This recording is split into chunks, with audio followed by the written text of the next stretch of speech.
little of the aid was siphoned by Hamas. No Afterwards, you want me to evidence. show you the Israeli intelligence that found that? Baseless Okay. claims. Okay. Well, Just I was like trying to. billions of Qatar. And then on the Rafa and stuff, like as Mark said, like if you have the terrorists that are like completely interweaved with the population, well, they're gonna be where the people are, and if the people are in Rafa, like that's like Literally have the No. ICJ offering. Sorry, go on, but okay, sorry. No, I think you're confused. What I didn't say, not Rafah, the policy of raising every single bit of civilian infrastructure to the ground, even in areas that they fully control, and Hamas is already not present there, right? yeah, I think And that is good evidence that they want them to not How many return, tunnels and were they're under trying Rafah? to get No, them to hold on, but leave. but it also, at the same wait. time, creates conditions on the ground that are incompatible with human life, right? And will cause mass death. That's all the hygiene But Sam, problems, all the starvation. It's connected. but you said you believe that it is collective punishment, Sam. Yeah, but I Yes. don't think So why? So how is that consistent with proportionality then?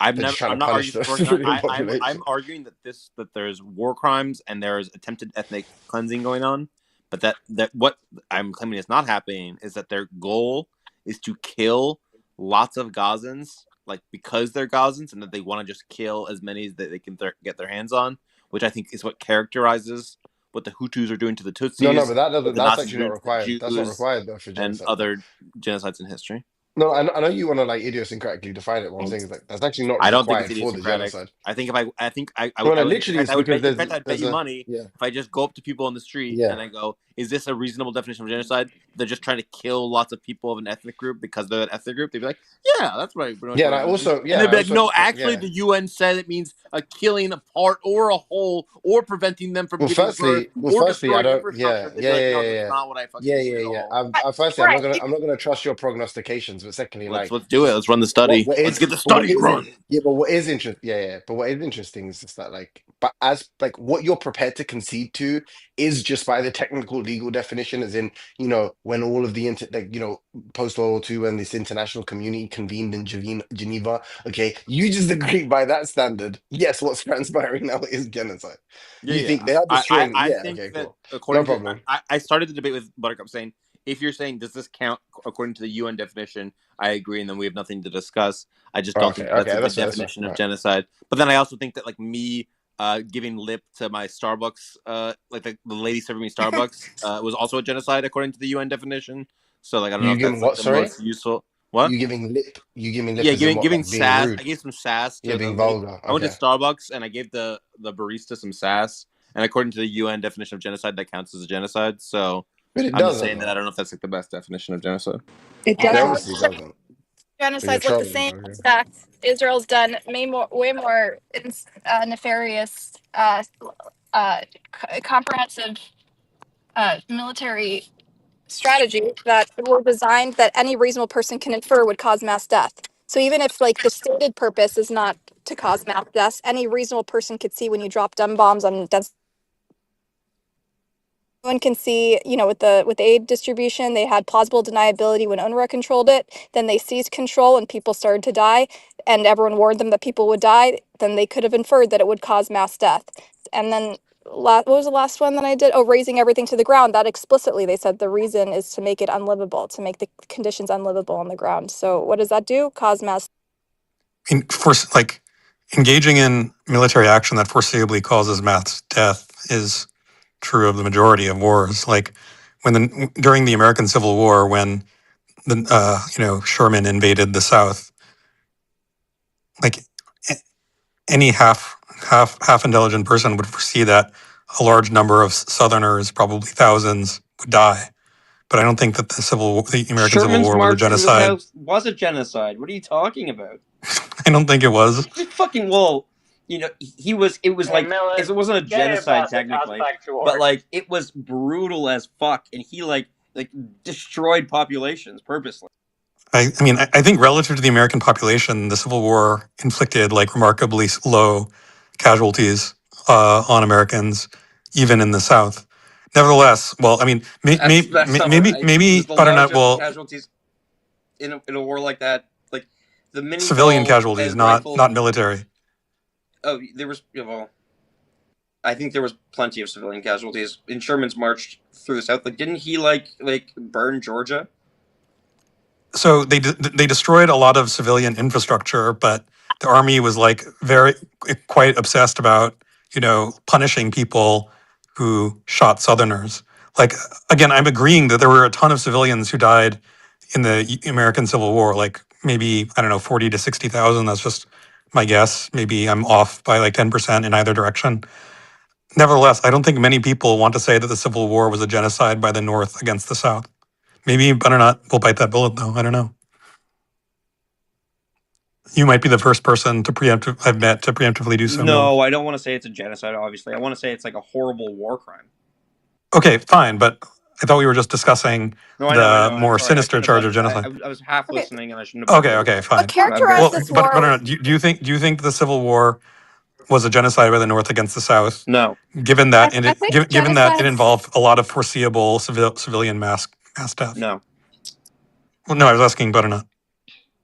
I think I don't know. I don't retroactively before genocide was a thing. I don't really know if I can. Before genocide is like the word might not have existed. The word wasn't coined yet, and also we didn't have the munitions that we have today. That war qualifies as any sort of reaction. I also want to point out that like one thing that was unique to the Nazi genocide, which is similar in this genocide, is the development of tools of mass murder that absolve the perpetrators of being affected by it, right? Like the AI technology, and I think increasingly we're seeing more and more genocides because we have very advanced tools of murder, of killing. So I don't even believe that. That's stupid. To the first point, yeah, a word can describe things in the past that occurred before the word itself was coined. So, for example, I think you and I will agree that anti-Semitism, i.e., hatred of Jews, existed before the word anti-Semitism was coined somewhere in the 19th century. So, too, could genocides have happened before the word genocide was invented? That's not a targeting ethnic group, though. Isn't it that people targeting their own people? Like, I don't know that. Well, no, like in the Bible, you've got the slaughter of the Amalekites, right? Like, was what 500 BC or something? You're saying the Civil War doesn't count because the Southerners didn't count as their own sort of ethnic group. But first of all, I mean, I like the notion of ethnic group is itself pretty nebulous, and I mean, maybe it could be used to apply to Southerners. Like the Southerners did have some sort of like national self-conception that was important to them. That's why they were rebelling in the first place. But even if they weren't their own ethnic group, like if we suddenly swapped out their ethnicities so that they were all Australian Aboriginals or whatever, I mean, would that make the American Civil War any more damning for the North? I think the answer is probably no. There are other characteristics that distinguish this war from the Civil War, which is pretty much the formalized, organized effort to squeeze the civilian population through multiple means, which resemble previous historical attempts by one ethnic group to annihilate another, in particular the Jews in World War II. Like the sort of the pattern, even if it didn't start off the way it did in Germany with like seeing as like an entire race as biologically inferior and the need to eradicate them or remove them, it unfolded whether that was the original intent or not in a similar manner. It started with like restrictions on movement, discrimination, ghettoization, restrictions on food, and just like it was like a series of organized, coordinated strategies to squeeze the entire population to the point that they knew it would have caused mass death, and in fact it did. Well, I mean, the same thing is true of the Civil War. The Southerners were squeezed through multiple means. Their fields were burned, their railroad tracks were torn up, their ports were blockaded, their cities were shelled. There were a lot of ways that the North made life in the South horribly uncomfortable to the point where anyone in the North could guess that thousands of Southern civilians, women and children included, would die. Yeah, I mean, nevertheless, like the governments of the South were replaced by puppets, right? That they had military soldiers like watching all of the like legal and societal proceedings, things like that. Like, I mean, it's obvious that Mark's right. Like I'm sure, like Okay. they were eventually reconciled, which is great. But I do as agree. as just Judd said, like there's a lot of basically rational distrust in the immediate aftermath of the war of the South, and they were sort of somewhat tightly monitored. Maybe not to the extent that Palestinians were, but there was this sort of multimodal way of squeezing physically and socially the population of the South. I still don't think that the Civil War should be considered a genocide of the North or of the South by the North. Okay, I think we can all agree, like previous wars, like millions of people died. Like we can assume that prior to World War II, before there were all these conventions about how war should be conducted, most of them were conducted in barbaric um, manners that wouldn't hold up to today's international law standards, right? Well, sure. I mean, maybe the Civil War was in fact like maybe the North did all sorts of unethical things to War the South. crimes. I'm yeah, war crimes or like things that should have been considered war crimes, even though you know there weren't like specific international criminal codes that would have applied, etc. I'm not saying that what the North did to the South was completely morally justified or anything like that. I'm just saying, should we consider it a genocide? And the answer seems to be no. So, like I you think have the to propose a ethnic. more refined set of criteria to distinguish genocidal wars from non-genocidal I wars. mean, so like I think there's an easy way to see the difference here, right? So like take at the same period as the Civil War, right, where we did same sorts of things to Indian nations, right, where we controlled their governments and societies and like their resources and stuff, but there was the added effort to um, do things knowingly that would eradicate huge portions of their population, and sometimes specifically to do that, And right? not only That's that, it's different. also the So culture no, no, as I'm just well. saying, yeah, yeah. So that shows like the difference, right? Because like the forced marches and stuff, providing, um, blankets and clothing, right? That were known to likely spread diseases, things like this, right? That addition to the stuff that was done to the South.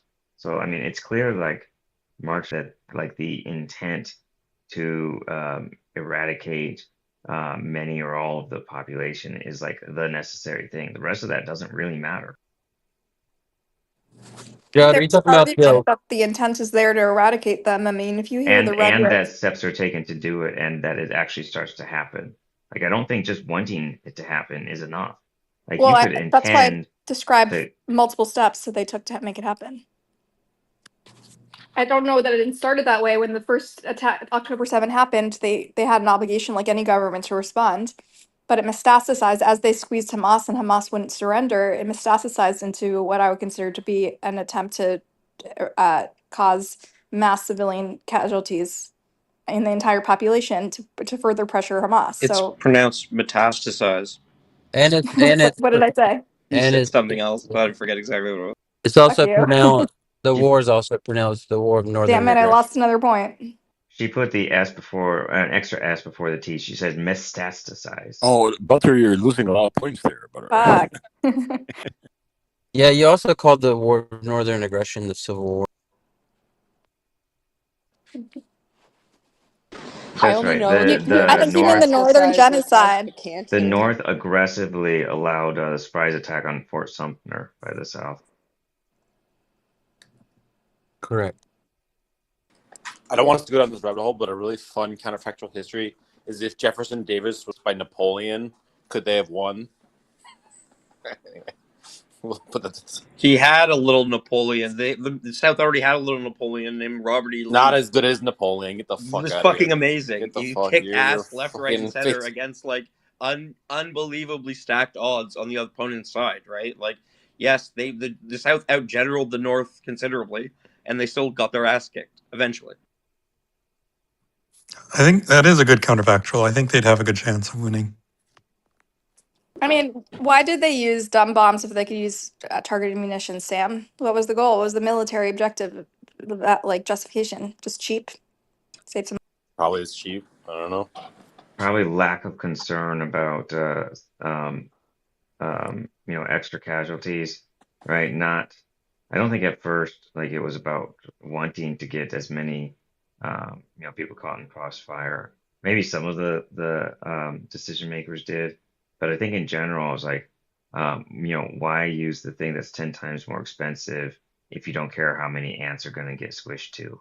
I think they've said explicitly the goal was shock and awe to just cause mass destruction, Yeah, maybe. not just military targets, but also civilian infrastructure, to like just as a immediate show of force. Well, I mean, it's like when you're trying to weed the lawn, if you don't care, like if the grass is gonna die too, then you're not gonna get the more expensive targeted weed killer, right? You're just gonna get the cheap shit and just spray it.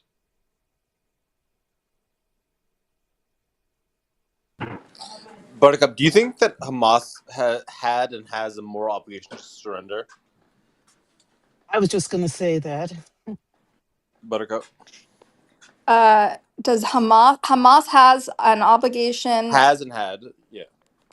Yes, Hamas must be accountable to the people it serves, the Gazans. So whatever military actions it does or doesn't take, it is accountable for the results of that. So they must be accountable, like any government, to their people for the results of the decisions they made throughout the war.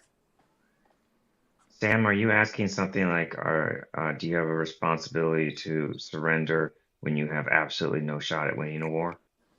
Yeah, I think that it's actually whether or not this is a genocide is relevant to whether you should surrender or not. Like, if all of your people are going to be slaughtered, then you shouldn't surrender. You should fight to the last man. But if you're not going to be like all killed, if it's just going to be like a puppet government or something like that, then of course you should surrender if you have no chance. If it's just going to cause mass destruction for your people, then you should surrender because you care about your people. And I think because Israel doesn't in fact want to kill as many Gazans as possible, that of course they did have an obligation to surrender, and they should have surrendered right away and saved their people much suffering. I don't think that because they're like a militia with like all this ideological, like sort of messianic delusions, I don't think you can really expect them to respond to normal like incentives and like penalties, right? Like they operate on kind of a different. Yeah, it doesn't seem like they care about the people. They care about the people like as an ideal, not about like as a collection of individuals, right? They care about like the people, not, the people.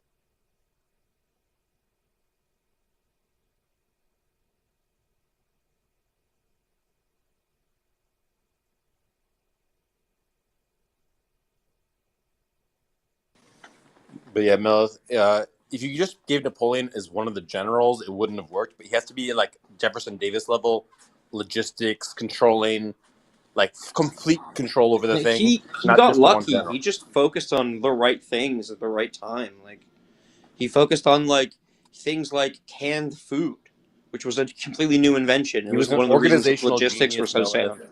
Melith, he Right? was an extremely competent organizational genius who was one of the Yes. greatest generals of all Yes. time. As I've Yeah, said to you before, Sam, absolutely. but Amateurs Miller's talk canned food was tactics. invented because he put out a Shut up, dude. call. Shut up. I'm talking. Sorry. Amateurs talk tactics. Experts talk logistics. Right. So like he was an organizational and logistical genius, but a lot of it was like he just like looked into certain things that like gave him a huge edge. Like he was one of the first generals to like really look into like the physics behind calculating cannonball like trajectories, right? He was one of the what if not the first, one of the first people like in the military context to like use canned food as a form of like logistical, I don't know, long Canned food was term invented for stored food, him. He was the first right? one with canned food. Yeah, that's what I'm saying, right? So it's like things like that, like he came around at the right time to like take advantage of these like No, I don't you're know misunderstanding. innovations in other areas that made him like have like huge advantage on the battlefield. No, But he like he wasn't still taking advantage of canned food, Millet. Like he saw like the need to preserve food. He put out a call to like for people to invent a way to do it. That's why the canning, like tin cans was invented, right? The person who invented it had to come up with a way to pasteurize and stuff. They did not exist until he said that, hey, we need to preserve food better. I'm going to put out a prize for, the French inventor, right? Whoever can make a way to do it. I didn't know that. If that's the That is case, like true. yeah, Yeah, that is the that's case. legit. I didn't know that.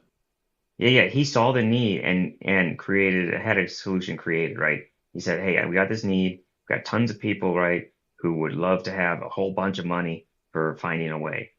But the ballistic stuff was like he's coming on the back of like innovations in like mathematics and physics and Yeah, stuff that's like right. that, right? That's right. Newton and stuff. Like Yeah, of course. he's applying it, and he's like looking into the science of artillery. Like he's one of the first people to like really study the topic like meticulously, right? But it's coming on the back of like the people who are really making like the innovations in things like mathematics and physics or whatever.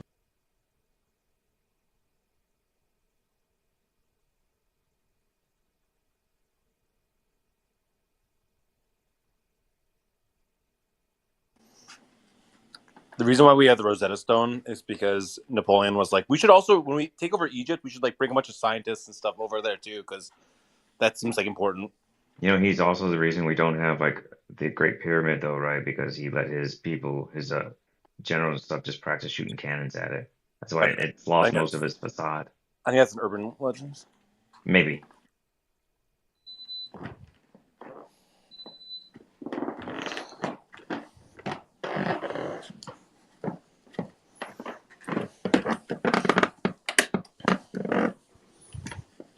With Napoleon be given Jefferson Davis's job, how much prep time is he given? Like if he's given like 20 years, maybe he's got it. But like if it's like right at the war, well, the industrial capacity is not much you can do with Exactly. it. like it's like one of those old questions of like, could the Germans, if like Hitler wasn't there, could the Germans have like defeated all of their adversaries in World War II, right? Because there's a lot of like fucking around from like this whatever the equivalent of like the Stavka, right, is for the Germans. There's a lot of fucking around from like the like political side of the Nazi machine, and like I don't think they could have, right? Like at best, right?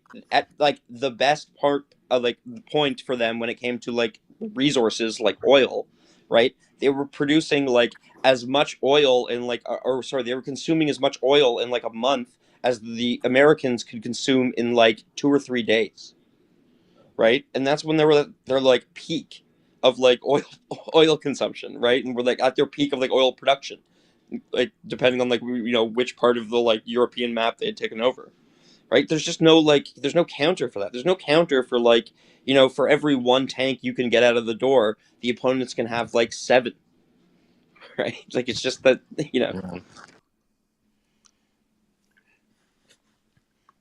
One thing Napoleon had is he had a bunch of really, really talented marshals under him. So there's like Devout, I don't know how to pronounce it, Devout. I think it's Say.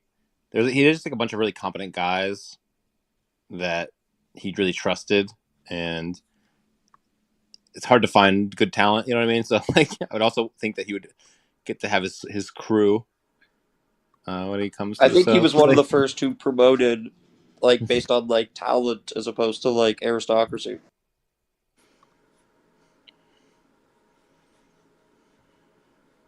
Like I know the British Navy at this time was like you needed to be like an aristocrat to like have any position of power at the British Navy, right?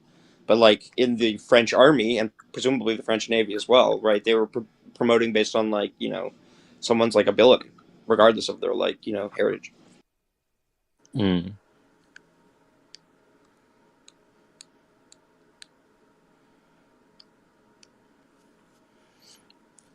Hitler should have just stopped. Oh, and by the way, Napoleon was a fucking horrible naval commander.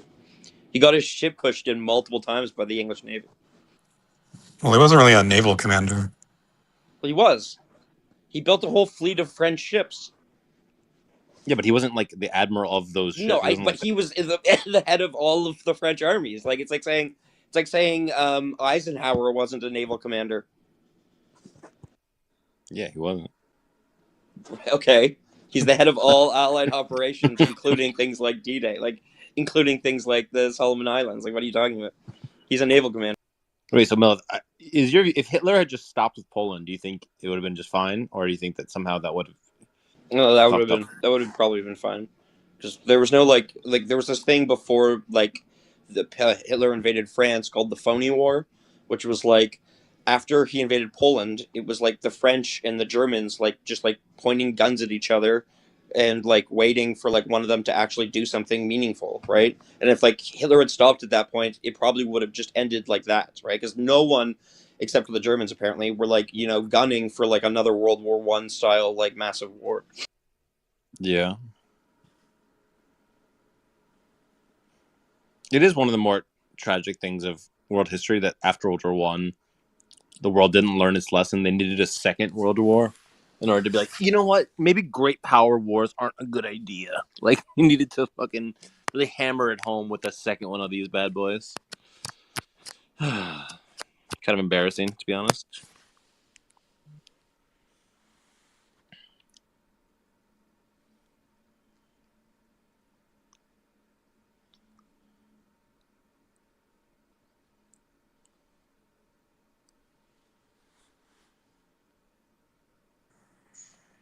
I think Napoleon was the greatest naval commander in history.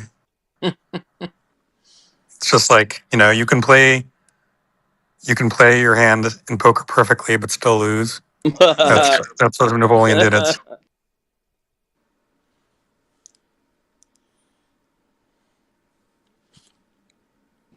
I honestly don't think that like generals like there's like three different levels of like it's like tactical. I forget which one's which, so don't ask me. But it's like tactical, strategic, and like something else, right? And there's like three different levels of analysis of like who's gonna be like who's doing better in a war or whatever, right? And like at one of or two of those levels out of the three, like generals make a huge difference, right? But like on the like whole, like when it comes to like evaluating the entire war, generals are usually not the deciding factor, right? It's usually things like like economic production, like how quickly you can like respond to military innovations from the other side, like how like good you are at doing things like breaking communications, how good you are at like doing things like managing your own logistics, right? Like those are the things that win wars. I don't know, but how do you explain these like people like Alexander the Great, Genghis Khan, Napoleon that seem to just like be utterly dominant? And it Oh, seems it might like be different. Yeah, ancient, it might be different in the ancient like world. Napoleon is more modern, so I would be more apt to talk to that. In the ancient world, generals probably mattered more, I guess. I don't really know because I don't really know exactly how ancient warfare took place. Like, I don't know how much like well, command they didn't generals. have much difference in terms of industrial like Well, it whatever would because because they would be on campaign for so long. Your like home industrial base meant very little. Like the way they campaign is completely different, right? Like they didn't need to like fuel machines with gas, but like yeah. also I just don't know like how much like in ancient warfare, right? Like how much of the actual battlefield could one person ever really command?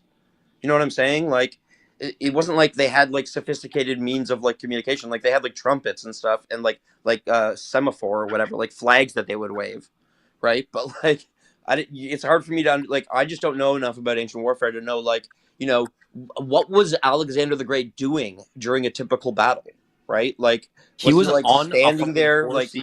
He was on his horsey, and he had his companion cavalry around, and he was riding around. And people would sometimes say he would sometimes give commands where he would say like, "Tell Menelaus to like turn go into his flank or whatever."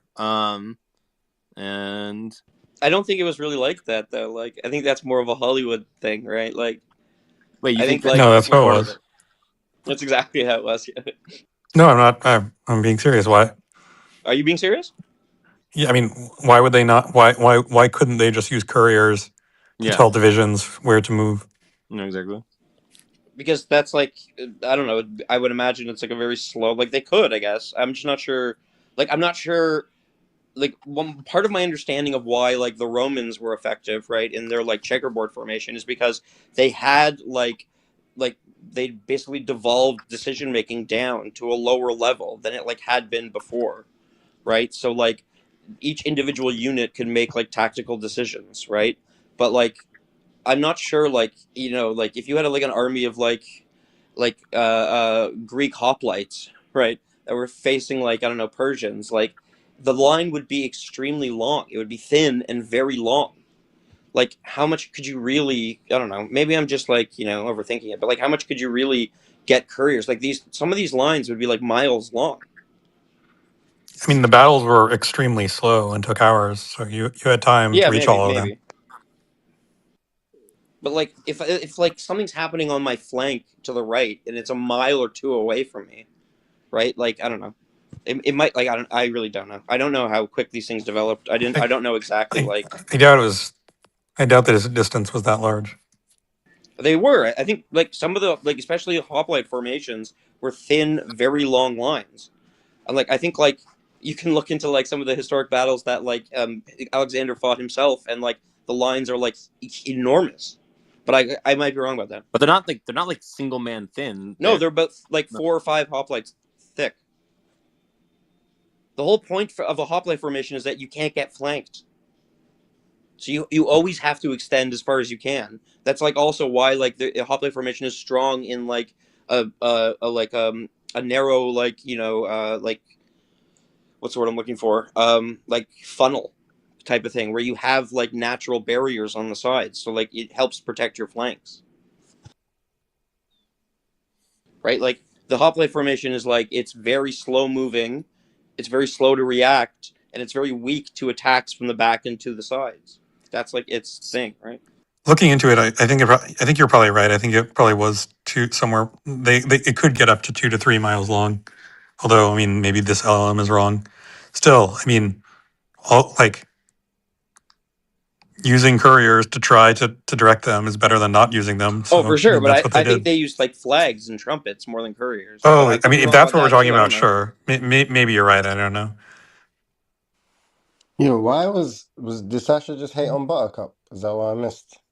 I don't know. We've just been talking about ancient history stuff and battles. How much Oh, okay. commanders matter. When I left, there was like a. Actually, wait, is that what I thought I left? Ah, sorry. Yeah, maybe I'm mistaken. But I mean, before that, we were Milith was asking how much military commanders really mattered in ancient battles. And I mean, I think the answer is quite a lot. I mean, like I don't really remember the details of Alexander's major battles, but I think I remember watching a good YouTube series about among other things, like going into the sort of moment to moment troop movements of Hannibal's, 3 great victories over Mm. the Romans in the Second Punic War. And I mean, Is that the one with the elephants? yeah, uh, Okay. I mean that's the war with the elephants, yeah. Uh, so I mean, assuming this series is accurate, it seemed like they had fairly fine grained control and executed like really critical tactics to like surround the Romans in the middle of the Was it battle. I would love to was it see that. Napoleon? Oh yeah, Was it you would Napoleon really. also? I apologize for interrupting, Timothy, but just to tell Milith the video series, it's called Historia Civilis. It's You might have to it's spell that amazing. one for me, Mark. Yeah, I'm All sorry. right, so I'll tell. Yeah, Mark, thanks, dude. check out this flex. There's the Tresemme Forest. There's Cannae, and what's the third of Hannibal's great victories? I got 2 out of 3. That's pretty good. Wait, can I just say? I want to say 2 things. One, what is spelling it gonna do, Melith? And 2, Sam, why didn't you interrupt Mark to say, Mark, Timothy was talking? I don't know. Because Mark's a way nicer and more polite and generous person than you, and Sam, you interrupt everyone. I Mark's think not nicer than me, bro. Mark's like ambivalent about fucking genocide and shit. I'm like, that's you know what I'm true. saying? I'm like, cool dude, bro. I care about people and shit. I care about Well, kids. the more important than my ambivalence about genocide is that Sam was confusing the Battle of Lake Trasimene with the Battle of the Teutoburg Forest centuries What a later. fucking retard. Oh my Fucking. god, Sam. Oh my god. You know what? You see, you fucking you buttered up Mark just for him to spread you on a fucking. What's the third one? What's the third I of looked it up. his? I had to look these up. It was Trebia. Oh, so it's Trebia, Lake Trasimene, and Yeah, I guess. Kenai. Okay. Hmm.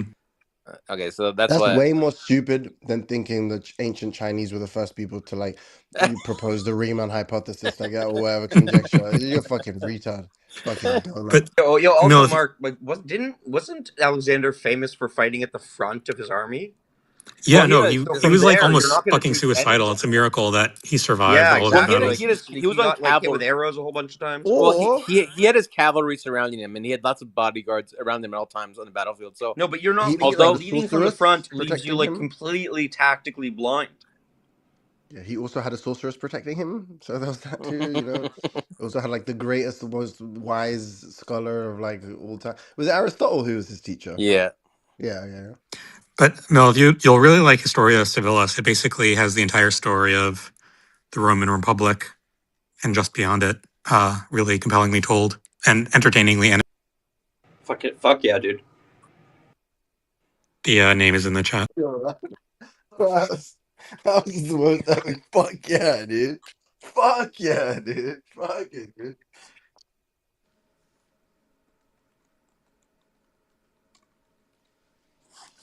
Like, I kind of am actually Mark, interested in who's the this greatest thing. general of all time? Oh, okay. Alexander the Great is up there. Yi Sun Sin is up there, although he's more obscure. Napoleon. It's probably going to be between Napoleon and Alexander. And if you count naval commanders, then Yi Sun Sin. What about Trafalgar? I mean, like, I think like winning every battle is considered is like an overrated metric. I think it's you have to take into account the number of battles and the margin by which they were won. That is true, though. Sorry, are you guys interested in pursuing this further? Because I wanted to ask a question about the previous discussion. no, I keep talking about greatest generals. I think Pussy. Pussy. That's that like, yo, that's how I No, know who am you I got thinking cooked of? I by said Buttercup. Trafalgar. The battle was yeah, Trafalgar. yeah. Who's the general? Napoleon and the No, British guy. no, Isn't it? Oh, that's Waterloo, sorry. That's Waterloo, who? my Wait, bad. the what is his fucking Nelson, name? Nelson, Nelson. Nelson. There I you just got it. I go. just got it. Dyslexia. I would Sorry, guys. say Nelson is number 2. Yo, that's Nelson, crazy. Do you know how dude, much I've Nelson partied wasn't in even that good at. Trafalgar He Square? just literally wasn't even that good at like tactics. He was like, I'll just go straight at them. Like I don't know. I'm not I'll impressed by just go Nelson. straight at them. Yeah. No, it was hard back then, dude. Like there were things like like being downwind, like it was called like not having the weather gauge could like massively affect battles. Like where you were positioned in like relation to the other like line could massively affect battles. Like how high your ship was outside of the water line could massively affect battles. Like they had really really like Oh, interesting and I've like actually got one. I've got a sick battle. Why is the folk notion of genocide important though? Like, just out of interest.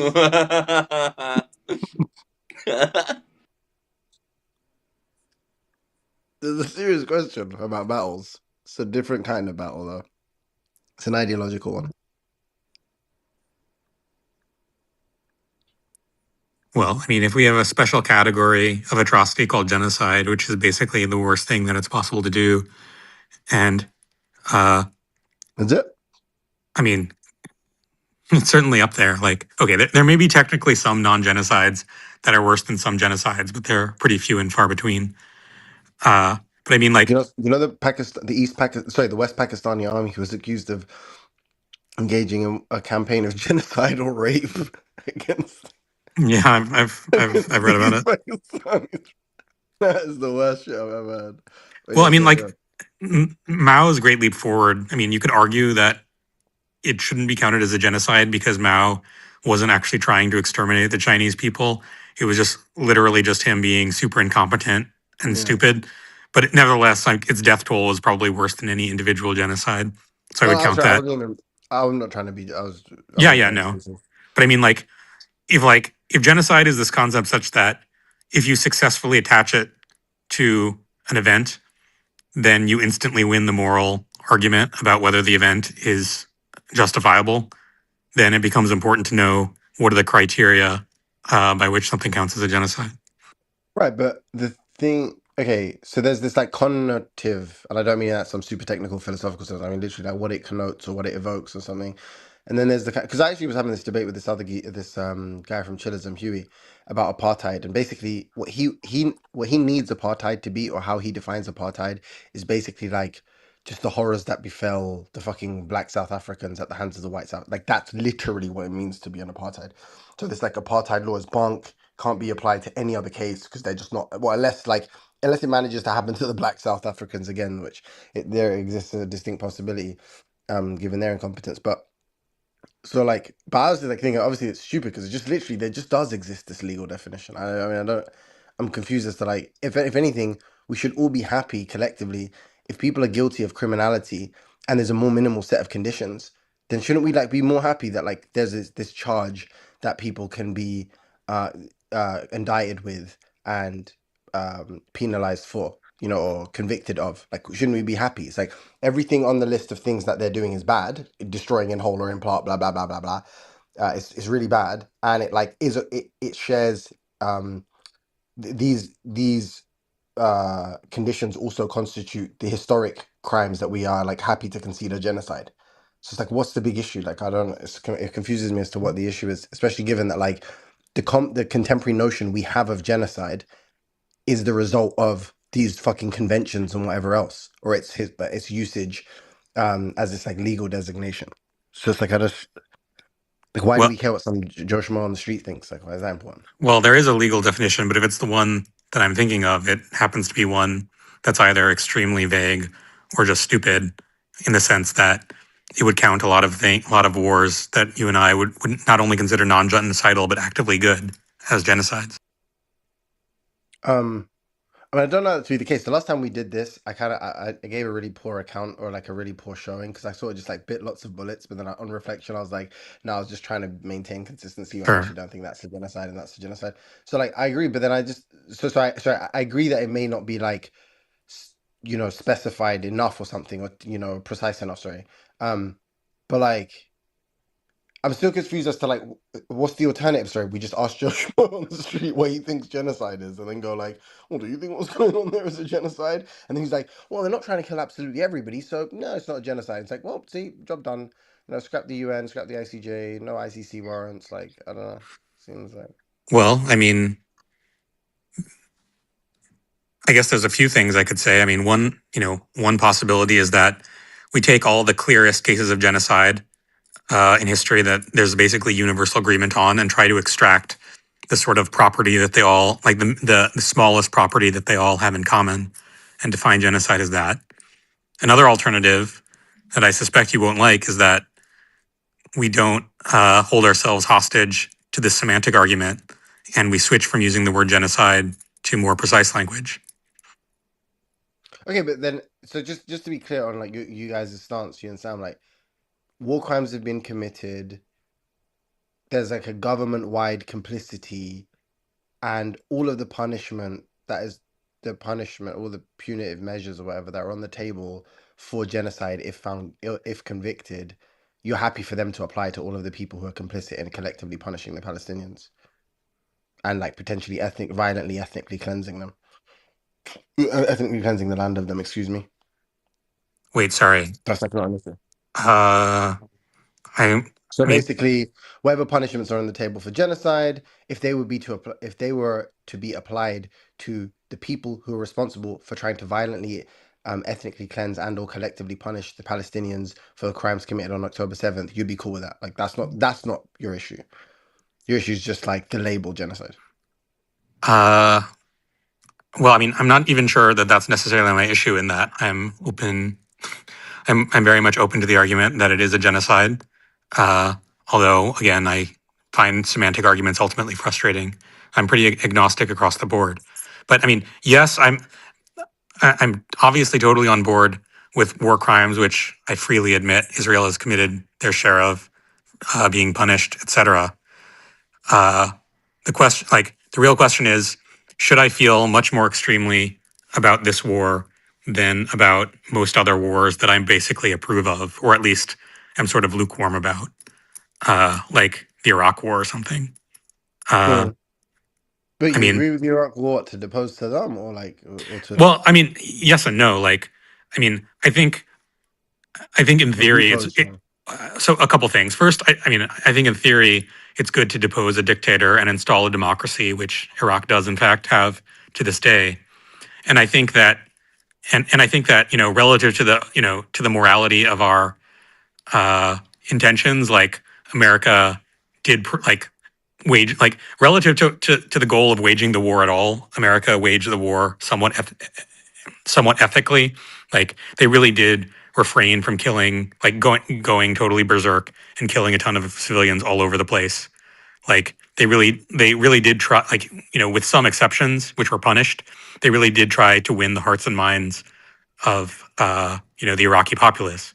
Of course, the flip side is that they sort of foreseeably unleashed this horrifying, massive civil war that killed like between 500K and a million people. And even if they weren't the ones pulling the trigger on all of those civilians, like they should have known that that would be the inevitable result.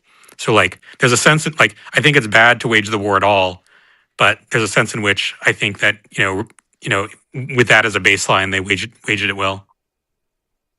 Right. And, Yeah, and I I'm, mean, I'm I didn't mean to say that I think uh, that Israel is analogous. Like I think it's no, super no, fucking no. obvious that Israel is waging it much more brutally Yeah, I didn't think than you were saying that. America waged the Iraq, the second Iraq war. Uh, However, the extent to which the extent to which they're waging it, like whether they're waging it so much worse than America did, or fighting in Iraq or fighting ISIS, after the government temporarily collapsed. Like whether they're waging it past the threshold in which uh, I need to feel about it the way that I feel about Nazi, somewhere along the lines of Nazi Germany, or maybe something more somewhat less extreme. I don't know. I think it depends a lot on numbers, like civilian to militant casualty ratio, and those I see. I mean, those feel like pretty clouded by the fog of war, with both sides having powerful and extremely well financed propaganda machines. So I'm willing, given that I have no power one way or the other, I'm willing to wait a bit and let the dust settle so that I feel like I have a more accurate command of the numbers. And if it turns out that is like this war has a vastly higher civilian uh, to competent casualty ratio than any other comparable war, then probably I will say, yeah, even whether or not it counts as a genocide, it's like criminally evil and full of atrocity. Yeah, yeah. Well, sorry, just to be clear, I didn't take you to be making those comparisons. I felt like I understood what you were saying when you were using the Iraq War as an example. It's just like kind of not necessarily a just war per se, but like as in Yeah. on the balance, something that was better for otherwise in terms of deposing a despotic dictator. But the initial question I had asked you was just that like let's just say we do perform this conceptual analysis and we kind of do conclude that I don't think like I'm not comfortable with it being labeled a genocide, and I'm actually not even comfortable with this set of conditions constituting genocide given what that term sort of connotes and stuff. Like I don't think that does like accurately describe what's actually like I don't think that actually accurately sort of describes those kinds of acts, right? But what I was saying is in terms of the punishments though, like you would agree, regardless of the success or failure of the conceptual analysis, depending on how you look at it, would you have an issue with like, okay, but what is going on there? As I understand it, from what I know, be it war crimes, whatever, collective punishment, however you describe what's going on there, right? And I just mean like kind of like literally, like as in the what you think has happened there, and whether or not you think that's legal or ethical or whatever, or whether they're engaging, what intentions you can infer. Do you think the punishments that follow from the war crimes, be it I don't know, life imprisonment, potential dissolution of the state if it's an apartheid state, that kind of shit? Do you think those things is like that's fine? So you don't have an issue with them being punished as if they were genocidaires. It's just the label itself. Like, do you have any like thoughts on that? Uh, Well, I mean, it depends on what the punishments are. Like, if it's quote unquote just war crimes, even though obviously that phrasing it that way undersells the severity of all war crimes. Like, I don't think that the usual punishment for that is the dissolution of a state. That said, I mean, I don't have a problem with, withdrawing support from Israel or whatever, if that What, sorry? counts. I don't have a problem with withdrawing support from Israel or whatever, if that counts as a punishment. Oh, okay, okay. Like sanctioning them, shit like that. I mean, it depends. I mean, maybe. Again, it's gonna depend maybe on the numbers, but I mean, usually it it's somewhat.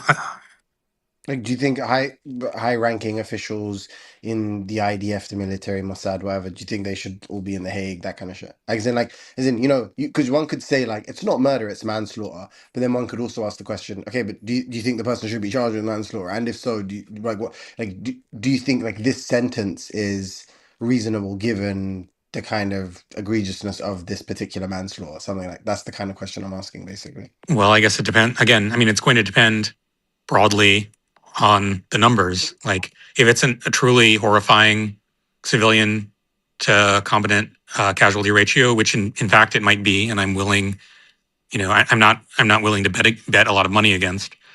Then sure.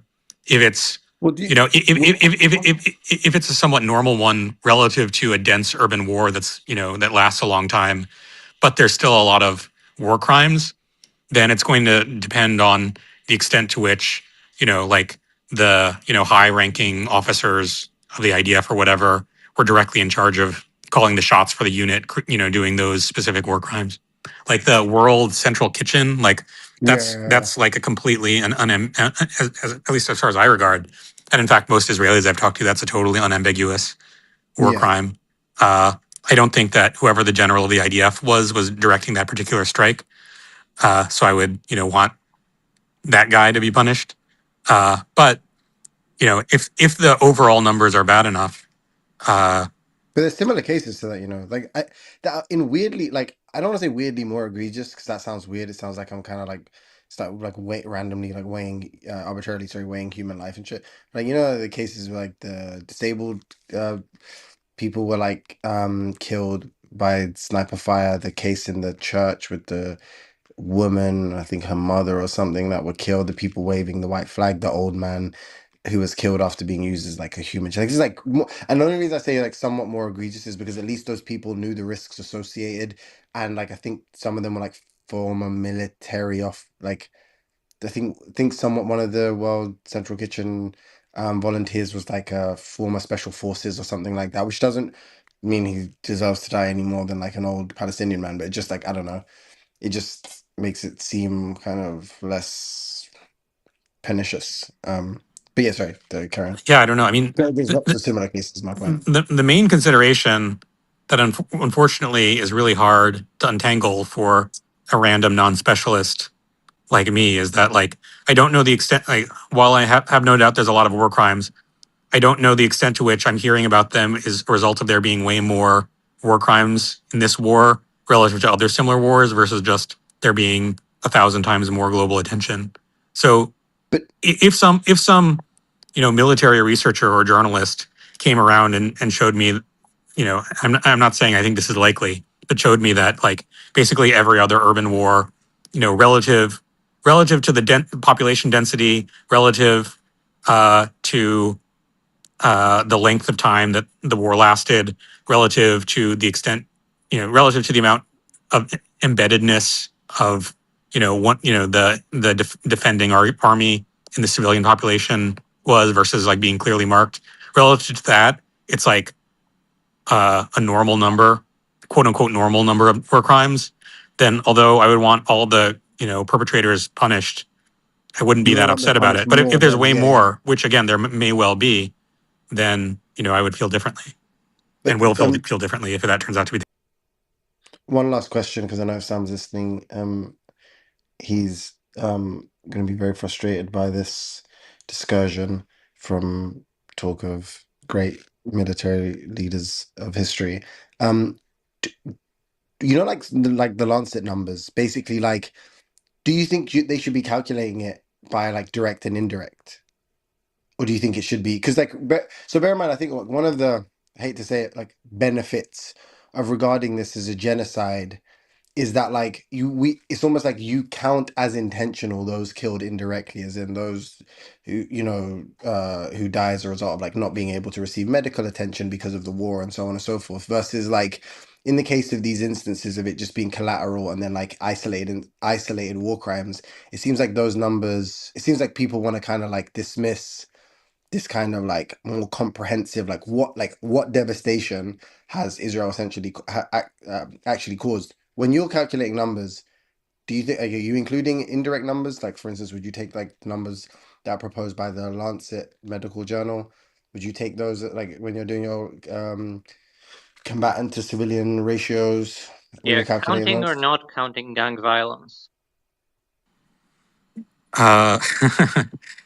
Uh, I don't. I mean, It depends on a few things. First of all, I don't know the extent to which I regard the numbers in that one Lancet article as being consensus. As I only recall it in broad brushstrokes because it was a while ago. But I mean, there was a pretty wide degree of freedoms in terms of their number of degrees of freedom in terms of their parameter choices, and different choices led to drastically different estimates. Uh, But I mean, ultimately, I guess they should be counted to some extent, but I don't have a really good satisfying answer to what extent that number is or that proportion is. Like, yeah, well, yeah, I mean, but 'Cause- clearly, it would like instantly inflate disfavorably the ratio, because obviously in the case of like there just is like kind of fixed, there's a kind of fixed amount of combatants, at least like as per Israeli estimates. So obviously if we're talking about like the 60,000 and then how many of the 30,000 Hamas combatants comprise the 60,000 killed is like one question. But like if it's now we're talking about like 200,000 people killed, like, that changes a lot, obviously. Like that would actually just be a fixed ratio that probably would, you know, not reflect well on the Israelis if we just included all 200,000 people I mean, to some off the bat. extent, yeah. I mean, to a large extent, probably. Although I'd want to say that some of the blame is also going to obviously redound on Hamas for not making it easy for them to just like get away like from where all of the militants are. I mean, because I do in fact believe that. I mean, again, there's a question of proportionality that is super important and is also, unfortunately, among the most ill-defined concepts in war ethics that there is. But like, I do think that in principle, it's fine. Like, if a civilian gathering uh, is infiltrated by militants, then it's in fact can be treated as a militant gathering. Just because if you don't do that, then you incentivize militants in all wars to embed among civilians. But again, proportionality comes in, so you have to wonder the extent to which, and so, I mean, so in scenarios like that, the militants themselves bear some portion of the blame. But again, you have to think about proportionality, and I don't have a good a good or well developed theory as to Right. when when a strike on a civilian area, a mostly civilian area with militants embedded in it, uh, you know, crosses the line. No, but I do agree that like obviously it's illogical if you're engaged in what you describe as like, you know, a war, right? Or some kind of conflict that you think that you have like just, or you have reason, let's say, to pursue or prosecute. I get it doesn't really make sense. You'd almost be giving away the impetus if you started like revealing your sources and shit and your intelligence, like, oh, this is the intelligence we had. But like when it's like you're accused of a litany of war crimes and you're just consistently being accused of directly targeting civilians, it seems reasonable at that point to be like, no, this is the information we're acting on, as in this is what we believed would confer us the military advantage, or at least like this is the clear evidence we have of there being enemy combatants amongst these civilians, or like the way you dispel or disabuse people of these beliefs about you having these like just obscene civilian to combatant collateral ratios or whatever, is by showing no, these attacks on these apartment buildings were justified by X. Like it just does at some point seem reasonable for you to do that, especially when you've like you're pretending to be, or you're purporting to be the like gold standard of urban warfare, and then you're guilty of essentially razing an entire city to the ground. The population, sorry, the majority of the population being children, of which being children. Sorry, it just seems reasonable at some point to go, all right, fair. Like, here's the information we were working on, or acting on. Sorry, like this is what makes this a proportional strike. Like, obviously, I'm not fucking stupid. Like, you can't for every single excursion just be like, here, sorry, this is exactly, we got this. It was Abdul. Abdul told us they were hiding in this bunker. Like, but like at some point, you do have to like start revealing something. You have to give people something, especially like you're fucking being tried by the ICJ during the conflict. It's just like, I don't know. Well, I It mean, seems kind of bizarre. my impression is that they have, I mean, for many of the strikes, they have, in fact, given excuses in the forms of specific militants they were targeting, whether they're being honest or whether that accounts for a large enough proportion of the strikes they did. I don't know. I mean, I'd have to actually go through all of them, and I'm too lazy and uninformed and powerless. Yeah, but I think in the case of like like the World Central Kitchen or something. I feel like that was the like they said that they thought that a militant got in a truck or something like that. But like but I think even that, but then they struck them twice. And then like the response for I don't know, there's like some kind of unanswered question and their response was like I think okay, sorry, I don't want to speak out of turn. Was that the one where they failed to apologize, or that was the one where they just like quickly apologized and tried to sweep it under the carpet? The latter, they apologize for. Right, right. But it's like, okay, but it seems like a concerted effort was made to just completely destroy um that truck, right? And it seems strange to think that there was absolutely no further, like, as in like the explanation basically that was required, I think, for like the further action was kind of brushed under the carpet by just apologizing quickly. And I think it's like similar cases where it's like not like you know, clearly it's either there was compelling evidence or it was intentional. Like, it just doesn't seem like like it being accidental has any kind of room in terms of like the explanation there. Um, and it Well, I seems mean, like there's many cases like that where basically they just don't afford an explanation. Like, they just don't give an explanation for what exactly motivated, like in I'm that pretty case, sure. the second I action. mean, I understand that we're not tying any of this directly to any one case, but I think I'm pretty sure in that case they did have an explanation. It wasn't just like they accidentally dropped a bomb and it happened to fall on the WCF truck. Like, I think their explanation was something along the lines of like they were targeting some other vehicle or something that it got mixed up. Again, I don't know whether to believe this, and I would expect them. It's the sort of thing that if they are just like completely like, I would expect them to lie uh, about it either way. So I mean, I'm not saying that you should. No, but didn't they say that they thought initially they got in. There's some like some operative was with them or something, or got into the truck or something and then destroyed.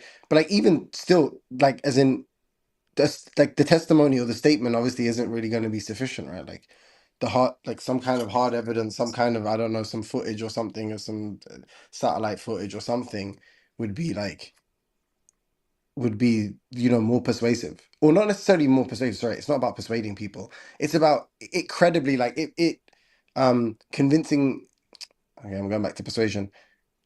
Like, it's just some kind of hard evidence to support this claim that, like, there was a Hamas operative. And I get it, that's going to be difficult in most circumstances in when you're actually engaged in the conflict. But given that you're fucking being tried for like these war crimes or genocide, and there's so many of these cases, that it seems reasonable to actually start like offering kind of more comprehensive evidence and saying like, look, as in not necessarily to convince me personally, but to convince potentially a judge of like, yeah, look, it was reasonable for us to act in this way. Because if it was true, presumably there would be an abundance of such evidence. I mean, And I'm given that there's so many cases, there'd be at least 3 or 4 where you could just literally just so like, look, it would be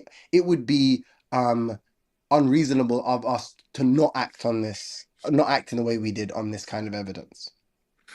well again in this for this specific case. I mean, I don't think they claim to have been acting reasonably. Like they like again, however worthless it might be, they offered an apology, i.e., they weren't trying to justify their actions or just saying, we did the best we could. But I mean, maybe other cases are of more salience. And again, it's going to depend on like the cases in question and the numbers. And I feel like for any one incident, I'm probably going to have to do a lot of research into it because both sides pump out a titanic, unfathomable amount of propaganda every day. And I have this sort of like sense of epistemic learned helplessness, where I've had the experience that so much of either pro-Israelis or anti-Zionists or whatever linking me some news article that seems to clearly communicate something, and then someone else adds more context that changes the flavor, and then someone else comes back and adds more flavor in the opposite direction. That I'm just not really sure, and I'm not really sort of willing to take for granted these sort of broad sweeping claims about there's there being so many cases in which one side is just totally reprehensible with like no with no motive, like no morally mitigating factors whatsoever, etc. I just don't know. Yeah, but I kind of take the opposite approach where the bulk of the information I get on the conflict and the history of the conflict is from like either watching debates, not necessarily in this space, but like the kind of more not necessarily formal, but more professional ones or something. Like the Mehdi Hassans of this world and stuff. Whenever he seems to take on like spokespeople for Israel and stuff, and it seems like there is an absence of evidence as it pertains to presenting presenting evidence for the proportionality of a lot of like the Israeli strikes or the the actions which they stand accused of war crimes. Like there doesn't really ever seem to be good evidence other than of course the claim is going to be yes, no, we were justified because operative there, Hamas hide in hospital, Hamas AK-47 in child's cot or whatever. But in terms of that actual hard evidence, it seems like seldom do they ever provide any, and it seems like the justification is there's always this cover of like, oh, right now we're engaged in a bit of conflict, and we don't have time to basically allow the enemy to gain ground by revealing our sources, blah blah blah blah blah. But in reality, at some point when you stand accused, especially when you want to sort of like rehabilitate your reputation, it seems unreasonable to not present like some evidence. And bear in mind, that's not to say, again, I haven't vetted any of the sources or whatever, or gone through any of these cases with a fine tooth comb. It's just like they never seem to present any. Like you'd imagine an Israeli spokesperson will go, "Oh, well, here, like it's good that you asked. Like, here's all this evidence to show that like each one of these acts was justified. Like, well, when this young Catholic woman was gunned down by sniper fire, it was justified because she had a suicide vest. I don't know. I mean, Yeah. truth be told, I don't watch a lot of spoken debates on Israel and Palestine, partially as a corollary that I find all the Israel Palestine stuff just like very depressing and a kind of like epistemic morass or black hole into which I'll get sucked. And so it's better for me to spend my attention points elsewhere on more tractable global problems. But I also, even if I were more interested in the issue than I actually am, I don't know. I wouldn't like go to spoken word debates on like Piers Morgan or programs like that. Like I just expect all of those to be among sort of the lowest quality sources of information. I mean, I would. I mean, I think that basically the only real debates are pretty much written ones, and I have seen written debates on the internet, which at least in some cases like add some color to things that Israel's certain certain seeming atrocities that Israel has committed. Like just off the top of my head, and I'd have to hunt it down. Like I'm sure you'll recognize this, even though I can't name the details very precisely. But there was like a story about basically uh, Hamas captives in some dank Israeli prison or whatever, like being anally probed Yeah, or sodomized. even raped, depending on who's telling Yeah, the tale. yeah. And I remember. So sorry, there's another siren in the background. I apologize. I Uh, can't hear, but every time you said that, by the way, I can hear you perfectly, and I haven't heard the siren. Just oh, FYI. nice. I've had other people complain about it in the past, but I read a rejoinder by an extremely knowledgeable Israeli where he presents evidence that actually, like, there was, in fact, based on a bunch of factors, including prior prisoners, reason to think that some of, like, a cavity search was in fact necessary because some prisoners do in fact try to hide like rather surprising things in there. And now I'm not saying that that's enough for me to like exonerate Israel or just like shrug it off or think that Israel's like been proven perfectly innocent. Rather, my response is this guy might be lying to me also in ways that are too subtle and nuanced for me to really judge because I haven't looked closely into it. So like, I think there's like quote unquote good defenses of some of these things in written sources where good doesn't mean successful, but like, you know, hard for a layperson to tell is wrong. But it's probably not in, 5-minute YouTube clips. Yeah, they're garbage. The Piers Morgan debates are definitely garbage. They're just like kind of more for entertainment. Two questions. One, straight. I'm gonna judge you a lot based on this. To be honest, actually, this is gonna be character defining for you, at least in like how I perceive you. Do you like Douglas Murray? No. Okay, cool. Fuck, thank God, because I like you, Mark, but you're about to be dead to me, depending on how you answer that question. And then the I question is, what do understand. you think is like? What do you think's more pressing? Like you said, there's like things that you think are like far more interesting or like more tractable. Well, I What's the mean, things that you? I guess the two major criteria are like importance in terms of the number of lives it affects and tractability, i.e., uh, Some what, headway what, can be made in what the debate or something in the discussion or whatever. well, no, Is that sorry, I'm talking about importance of issues rather than debates about issues. Like issues are important if they affect a lot of people, and if I can do if I can do a relatively large amount about it okay, compared to some tractable in other that issue. sense. All right, I got you. So like with Israel, it's hard because whichever side I choose, I like there's a ton of people. It's like an uphill battle because there's a ton of people on the other side, and my contribution will be canceled out by those of all the other people on the other side to a large amount. Like I'll have some tiny contribution left over, marginal contribution left over, but just not very much. Whereas if it's something that very few people care about or everyone is like in unanimous agreement with, then my much less of the impact of my actions gets canceled out by someone on the other side. Why don't you like Douglas Murray, Mark? He's like, Yeah, let let's me make the go, case. man. Let me Let's make the go now. case. He's a gay man who what he wants is there to be like liberal values. He doesn't like Islam because of their like propensity towards like killing apostates and killing artists and stuff like that.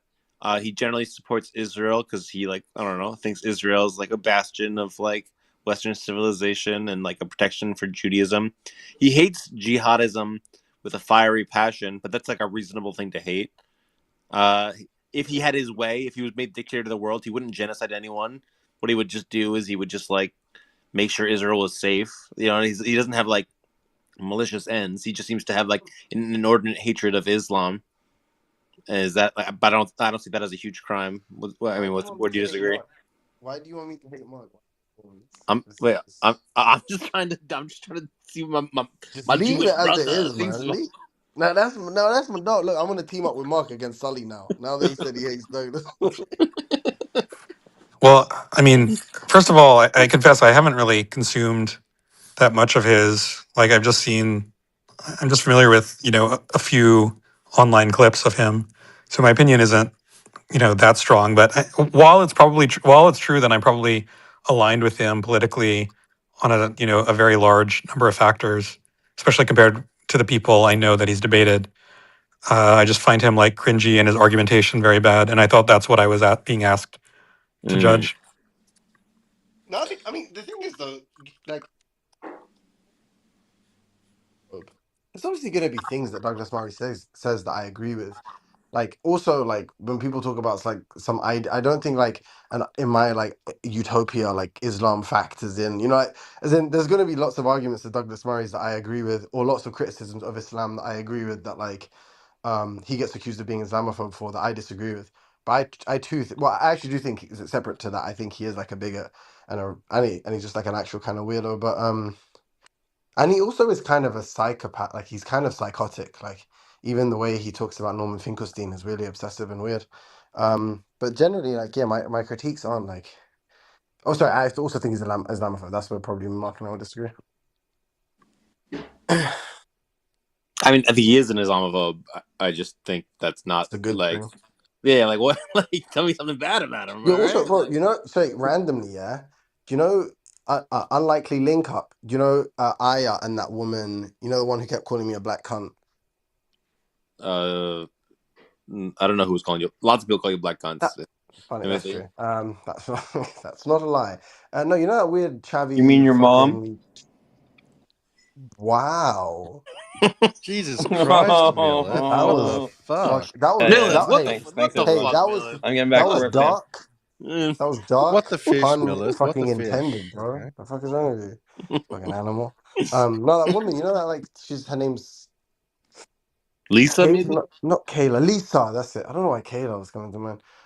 Yeah, the one, you know, the British one. Ah, you Yeah, fucking yeah. black Ah, you corn. fucking count. Yeah, yeah, yeah. Yeah, but like this is the irony, yeah. The woman comes on stage and goes, "You call me racist." Himothy says because I'm Islamophobe, I'm racist. Didn't say that, but nevertheless, anyway, she's like, "Oh, you call me racist. You are the real racist." And then that fucking Daft Bint was like, yeah, he is fucking racist. He fucking hates white people. And then she was like, yeah, he's a racist. He is a What racist. I the agree. He is fuck? a racist. And they both teamed up, calling me a racist. Bear in mind, she's teamed up with a fucking chick who randomly went, "I'm a racist." Yeah, you black cunt. Like what the fuck? The actual. Dude, that was so funny in the room when she was like, she described herself as like, yeah, I'm an ethno nationalist who doesn't want any blacks more in the country. And then she's like, I don't know why you calling me an ethno nationalist. And we're like, you called yourself that. And she's like, no, I didn't. And then I like retraced the entire conversation where exactly what we said and she said. And then she was like, oh, yeah. And then I don't know. Who Bro, cares what I said? Like, you know why people like that are especially fucking retarded? Turns out she's literally married to an Arab. And did you see how shit she played that card? Bro, that is the fucking trump card of the fucking century. She could have fucking mullered it. Like, as in, she could have baited us enough for me to be like, "You're a fucking racist. You hate Arab people." You know, because she's a Islamophobe. You yeah, hate Muslims. You hate them. Oh, turns out my husband. You know, like she could have cooked us. Instead, she fucking leads with, "I'm a racist. I'm a nationalist." Like, and now she's like, "My husband's an Arab." It's like, yeah, too late, bro. You just told me you're a racist, what the fuck? That's funny. She's funny. He sounds like a But I really twat. hate her Anyway, friend. I'm back not gonna back to the lie. important conversation. So I'm looking up online Um, who's generally considered Douglas. the greatest generals of all time, Oh, and they have Hannibal Barca above Khalid ibn al Walid. Hannibal lost. Okay, Khalid ibn al Walid did not lose. I feel like that should be He a bro, higher. lost. He lost do you cut know? off on the Italian peninsula Wait. with like no reinforcements, no supply lines, and Can like I just say, yeah, when had like a Hannibal and historic Barca, like run of victories before that eventual loss. can I say something? When Hannibal of Barca took his Myers-Briggs test, he got the exact same score as me. How cool is that? So like we're basically the same guy, like in terms of like our leadership qualities. Like Mm, this, like I like between all of us here, I would probably be the greatest military commander. mm. That makes sense. Like, Yeah. like let me see, because like when he took like when all of these guys took their Myers Briggs tests, one of the best of them, if not the best of them, got the same score as me. So Hannibal was hung out to dry by internal Carthaginian political machinations. Like they, the Carthaginian Senate or whatever it was called, just basically decided, due to internal rivalries, to stop funding or financing his army or resupplying it. So he couldn't really do anything. Mm. Whereas Khalid ibn al-Walid didn't really have that problem, or at least until after his wars were all won. no, it's probably because like would like lost it at that point. It's like, more elephants. I need more. Like,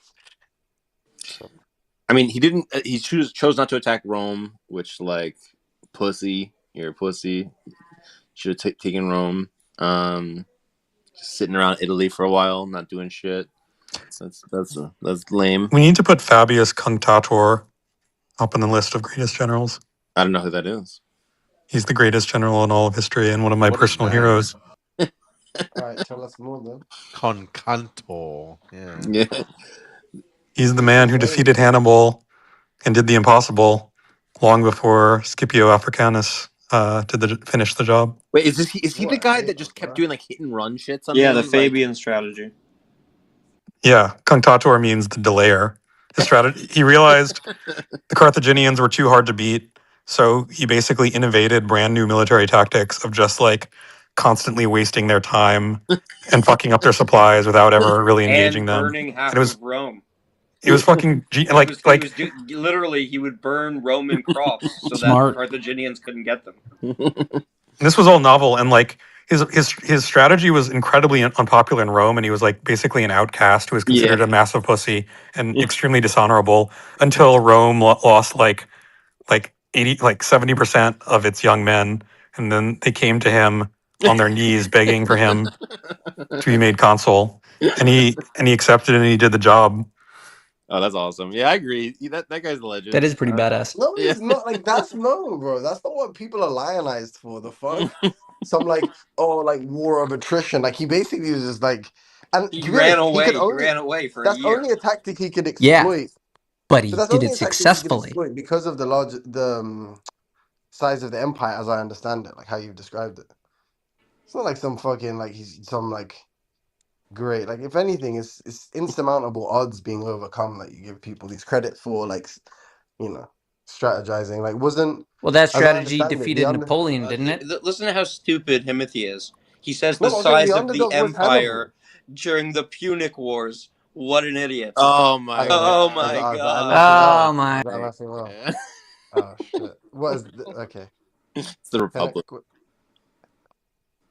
But like, okay, so it was a republic and not an empire until what was the Punic Wars? What was the Until period? Augustus. Until Caesar. Julius Caesar is when this was Got is that? Oh wait, okay. Wait, wasn't Octavius the first emperor or the last? Was Yes, he the last exactly. emperor? Augustus is the first emperor. Hey, Julius Tarquin Caesar Soup. Julius Caesar Yeah. basically Hey, consolidated power, and then Augustus, his adopted son, was the first official emperor.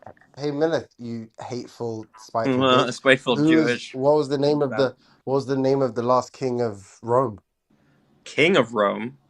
I Yeah, don't know. Of the seven kings? yeah, I don't yeah. know any You of their look. names. He's L. He just said last king of Rome. Upward inflection? Question mark. Yeah, Confused. he didn't even Confounded. know there was two I Quizzical. said Romes. of the Fucking seven kings, I don't know dickhead. any of them. Yeah, Tarquin Superbus. Is You fucking bitch. I knew that shit. You didn't know that that. true? Tarquin Yeah. Superbus? That's right. Shit. Redeemed. That's a Redeemed. gangster handle. It is actually such a cold name. Fucking sick name. Something that's pretty awesome is I was watching Russell Crowe being interviewed and how he gets like really amazing treatment in Rome. And the first time it happened, he was like, "Why is this happening? I don't get it." And like, "Sir, because of Gladiator, you're the 8th king of Rome." Like, like some Roman guy said that to him. I think the 8th king of Rome would have been some Lombard. Oh my Actually, now that I think about it, the kings of Rome were fictional, so there was never was a king of Rome. They were not No, fictional. that's a real. No, but we don't know. They could be fictional. The stories that are told about them, we don't know how many kings there were. If there were kings, we don't really know. Isn't there like I could be completely fucking fucked up here. But wasn't there like coinage for Tarquin, or is that like? I don't. I think maybe the I don't earlier know. ones. Maybe the earlier ones might have been fictional, but I don't think the last. Like, I don't think Tarquin was a mythical guy. Yeah. So here's another variable we got to think about besides just Hannibal lost and that that losing some credits.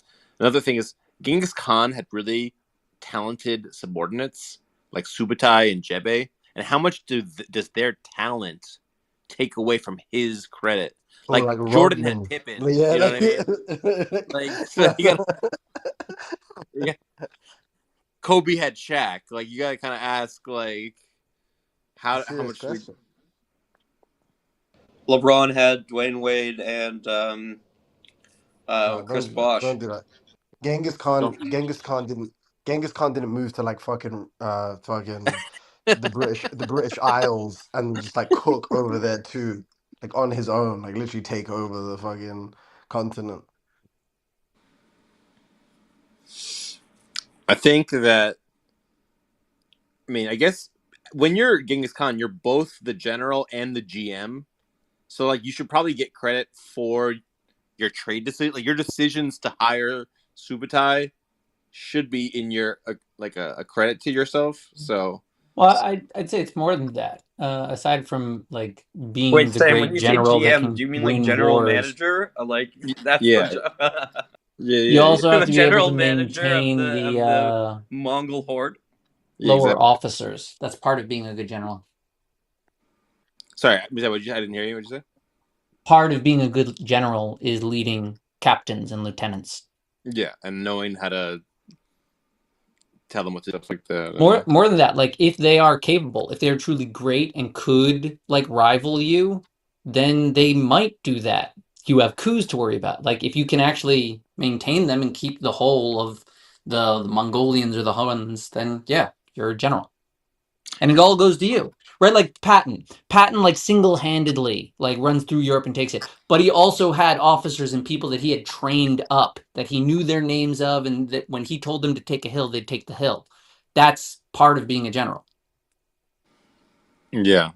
I mean, it's actually pretty interesting that there's a bunch of Patton's different an cases overrated of bum. a great emperor or king having a really talented general that didn't do a coup. So you had Augustus had this guy named Agrippa, who was like a way better general, never did a coup against him. You had Belisarius, was a general of Justinian, never did a coup.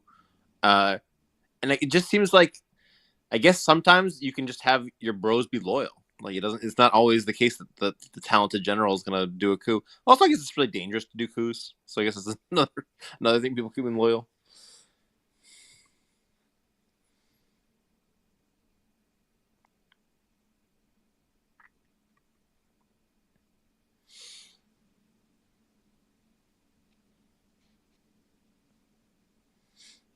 Another thing to consider is just how much should brutality count as a demerit for your generalship. You know, like if you're winning, but all your dubs are like because you're a dirty player. Like I don't know, I feel like you should remove marks No, a that's little what bit. makes great Wait, did you generals. say, how much does your brutality? Yeah, so like Tamerlane won lots of battles, but a lot of that was just he was a brutal motherfucker. And I feel like in the same way you don't want to give credit to the Pistons, the 80s Pistons because of their brutality. Like you want it to be like a game of skill, not just like, oh, who can be the dirtiest players, Yo, you know? have you seen? Sorry, I don't want to alienate the room, but have you seen that clip of Magic and fucking Isaiah when they like he cries? No. You've never seen that shit? No. Yo, I bet you. I'm actually interested to know what your reaction is and if you're sympathetic to. You know what happened, right? Oh, that Isaiah was taken off of the Dream Team because of Michael Jordan, Well, and yeah, but Isaiah was well, mad about that. yeah. Well, no. So, like, basically, this is around the time when the Magic revealed that he had people discovered. I don't know how it worked exactly, that he had HIV or AIDS at the time. Yeah, and Mm-hmm. then basically, people alleged that there was a rumor circulating, which I don't even necessarily think was a rumor more than just like a common inference at the time, which was like, oh, if you got AIDS, you're gay.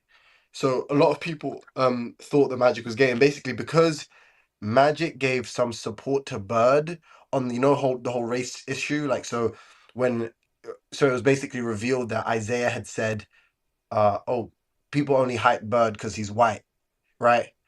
And there was this big backlash, and then they did this like peace summit where Bird and Isaiah like shook hands and shit, and Isaiah came out and said like he didn't mean that, and it was just like a flippant comment. He didn't mean it to go this far. But then basically like Magic was seen kind of siding with Bird on the issue, because they were like friends. They were like these rivals, Lakers and whatever, Celtics. And then because of that perceived issue between them, rift between Magic and Isaiah, who were best friends, people thought that he started the rumor that Magic was gay. So because of that, on the 92 team, he he was just like he didn't basically answer any of Isaiah's calls. You know, like he was with Jordan on excluding Isaiah Oh, kind of thing. insane. Right. And then because of that, they literally didn't speak for like 20, 30 years. And then they meet up for the purposes of this 30 for 30 documentary for the first time. And then like they meet up and then Magic's like, I'm sorry, I'm sorry, brother. And then like Isaiah just bursts into tears, but it's like proper sad, I'm not gonna lie. Because it's kind of like, you're my best friend, you kind of ruined my career. And it's not clear that Magic Isaiah did any of the things that he was accused of.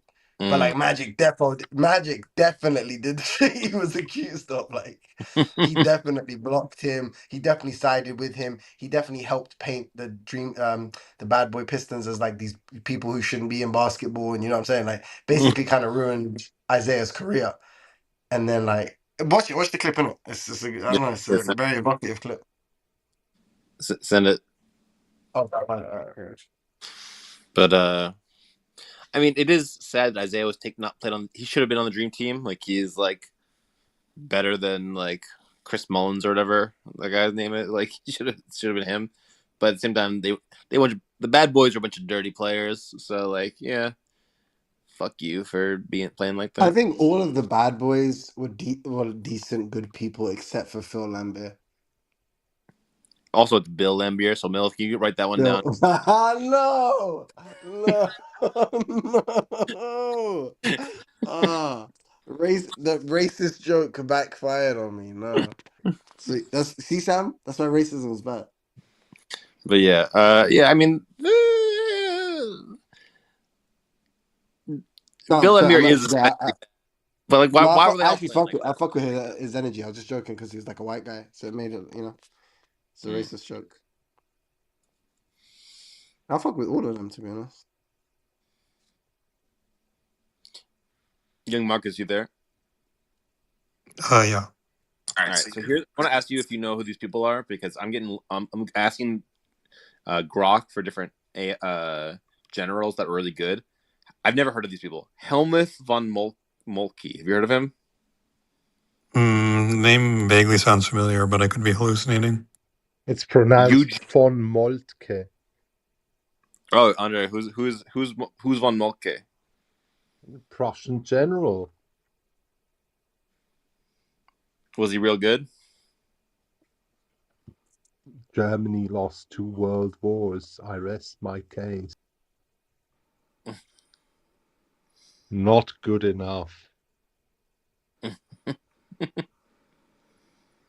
All right. What about Eugene of Savoy?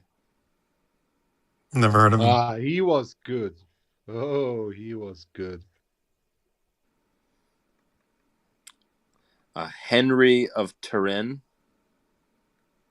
Wait, can you attach a little bio to these when you're done? All right. After So No, names works. all right. So von Moltke is the architect. This is what Grok says: architect of victories in German unification. Emphasis on planning and railroads. So I guess he's a logistics guy. Eugene of Savoy, key victories against the Ottomans in the War of Spanish Succession. He was very tactically flexible. Hmm. And then you have Henry de Turenne, master of maneuver in the 30 Years' War, influenced later generals like Napoleon. I think Napoleon mentions him as like one of his favorite generals. Yeah, I've never heard of these guys. Should read up. Go to West Point, study.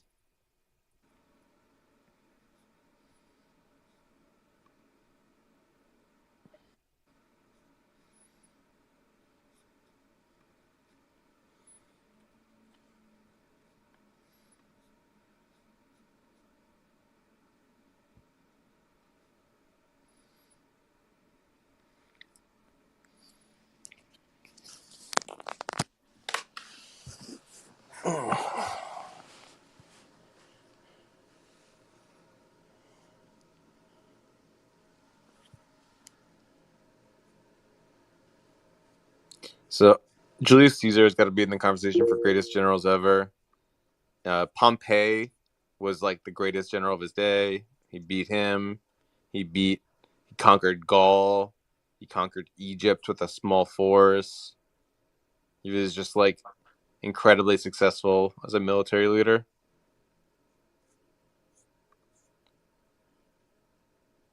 Every great general conquered Egypt.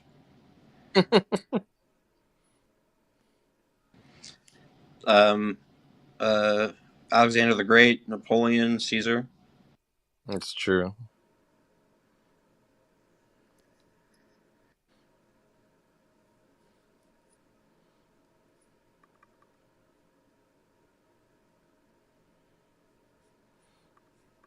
Made more sense when Napoleon did it. I still believe Egypt rightfully belongs to France. Not Britain. I think the Duke of Wellington should be given more credit for beating Napoleon. Like, if Napoleon's this greatest general ever, and then this guy beat him, it's like, feels like that should give him some cred. I don't know. He already gets a ton of credit. Yeah.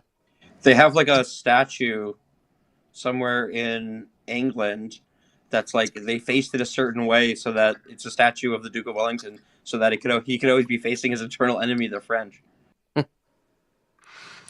Is that statue near the statue of the man named Trafalgar, Mills? Water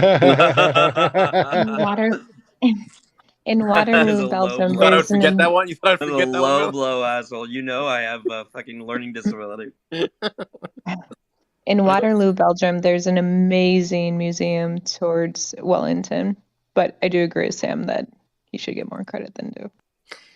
Wellington also did other stuff before his like Napoleon stuff. He like was successful. I think he was in India, did some successful stuff there. Napoleon was a spent force, like by the time the Duke of Wellington got his hands on him, right? Like he'd come back from exile in Corsica, completely spent force. Yeah, plus he relied on Blücher's intervention with the Prussian army as well. So it wasn't his alone. But I mean, you can look it up, but if I remember correctly, he got his dukedom for winning that war. So I think he did get his reward.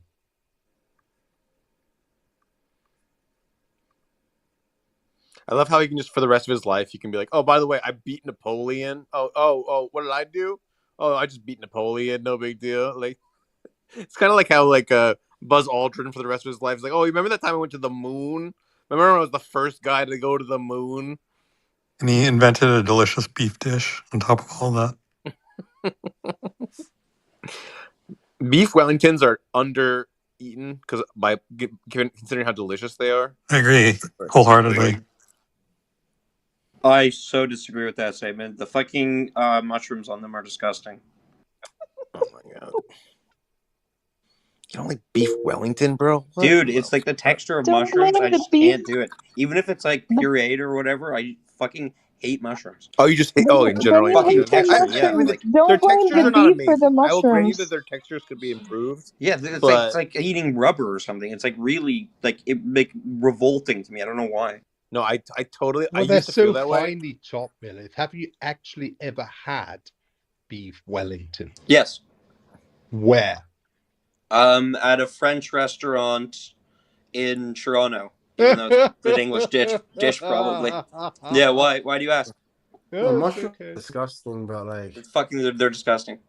No, but I don't want to agree with Milith because of the Punic Wars incident. Fiasco. So mushrooms, yeah, mushrooms are great. Fuck you, bitch.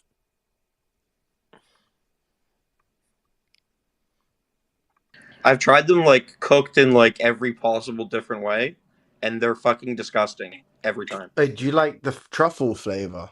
I guess I No. don't know which color. I love truffle. Oh, Okay, yes. are you just talking about sort of the normal kind of mushrooms? Just No, mushrooms. like Just a all whole plain bunch of different Or are you types. I don't know all the talking names. about any Like kind of mushroom. any type that I've had at any fancy restaurant, I've always like just Have found you ever them had revolting. morels? Yes, I've had morels. Like they're like Have you big, had right? magic? Morels are like He's big never and like had weird shaped. morals. Morels. Okay. No, they're Gosh, kind I'm of. Have you dumb had today. That magic was They're mushroom? not really sorry. pretty, but they're good. They're related to truffles, actually. Those are so good, so good. Oh well, Milith, I think you just better stay away from those mushrooms. You know what the generally. worst tasting fucking mushrooms in the world are? Magic, like actual like magic mushrooms. Has anyone taken mushrooms? They taste like paste, like wall paste. Anyone You here gotta put them in. tasted You gotta wall put. paste?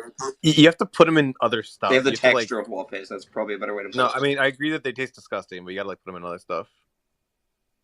I've tried that too. I've had them in peanut butter sandwiches. I've had them on pizza. I've tried all that Yeah, shit. listen, they're They're nasty. fucking gross, dude. They're nasty. Yeah, I agree. Did you say peanut butter sandwiches? Yes. Yeah, that's one of the tricks to like What? get them down. Is like you just hide them in like peanut butter. Ah, okay. As you would for a dog. Okay. Oh, I had a question for you, Mills. I forget it was about Ontario. Never mind.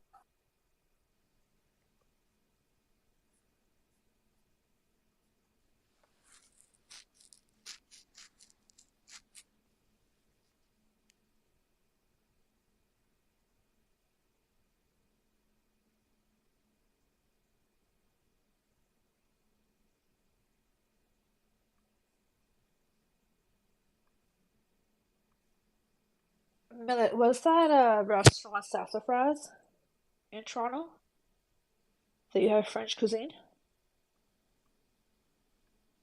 Because they're not a good representation of French cuisine. I was going to say, is Did you it say Quebecois? sassafras? Yeah, Sassafras. No, it wasn't there. Because It they was at suck. Fuck, I wish I could It's remember the name totally of the different. place. It's at like. Think Canoe? Do you know where Scotia Plaza is, downtown Toronto? Yeah, so it could be Canoe. Yeah, so it was a restaurant that used to be there. Like you could get there by like walking through the tunnel.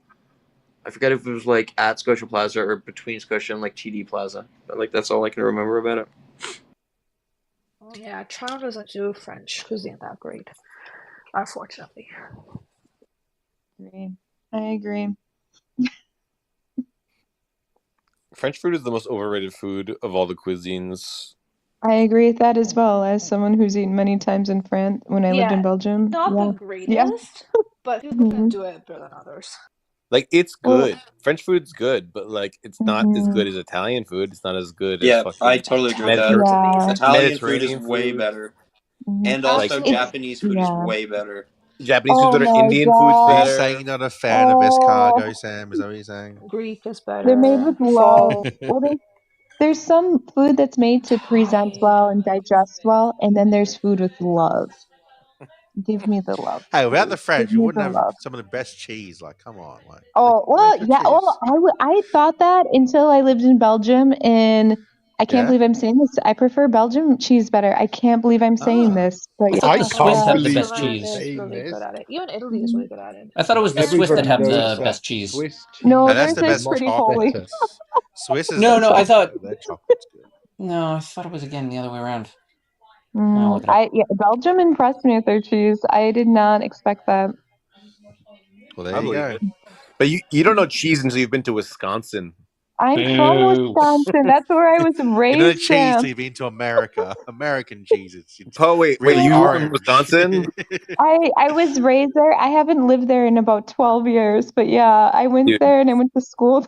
Fried cheese curds. I don't know why For the rest of fried the world cheese curds. hasn't just Right. this as a Yeah. fucking food. It's like My I don't know. Someone's Cheese so gonna my is get really You rich. family guys expensive. have cheese in a can. Like, come on. no. These cheese curds are so amazing. So my family is your typical immigrant, what's the English word? Immigrant family, right? We opened up a butcher shop and we opened up a restaurant. And my mom swore up and down like the restaurant was going to be her recipes, everything hers, but she had to make cheese curds or else there was going to be a revolt. Like that and fried pickles. But Oh my god, yeah. pickles. Oh, I Listen, we have know. cheese whiz in fucking America, okay? We can't be Oh, critiquing no. cheese I in wouldn't even give Europe. that to my That's dog. disgust. Yeah, it's disgusting. Or No, calf no. singles, like that's some disgusting Oh, processed again, mess. not Ugh. cheese. Plastic, Exactly. So we should plastic. not be critiquing Mm-mm, European mm-mm. cheese. But the pickles, No. oh god, Oh, I'm a I'm making. connoisseur. It's Me too. I'm disgusting. making pickles right now, and I can't wait. Oh my Yeah, god. what a lovely life it is. It's a But yeah, really Sam, have you sick. been to Wisconsin? I went to college there. Okay. I I went to not the big one, but the one I don't want to dox myself. Okay. It's beautiful. It's a beautiful state, but yeah. So you went to UW, but not Madison, the other UW. Exactly. Exactly. The middle one between Minneapolis. Well, okay. Lacrosse. But yeah, cheese curds.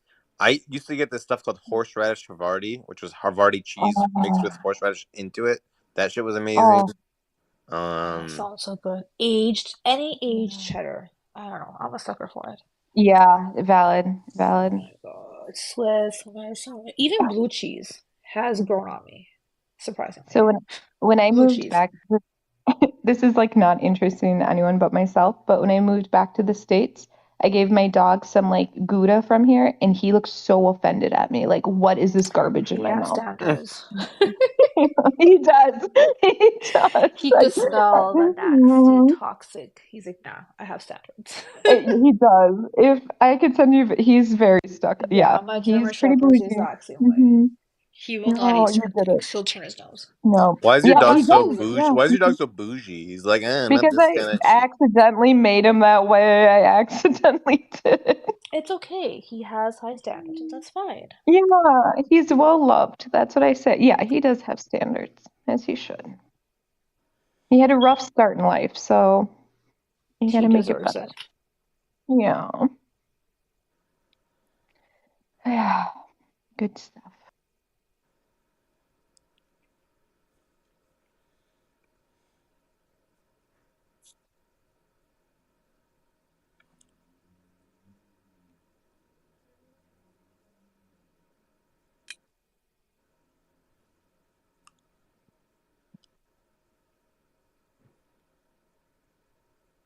Worst general in history? Ulysses S. Grant.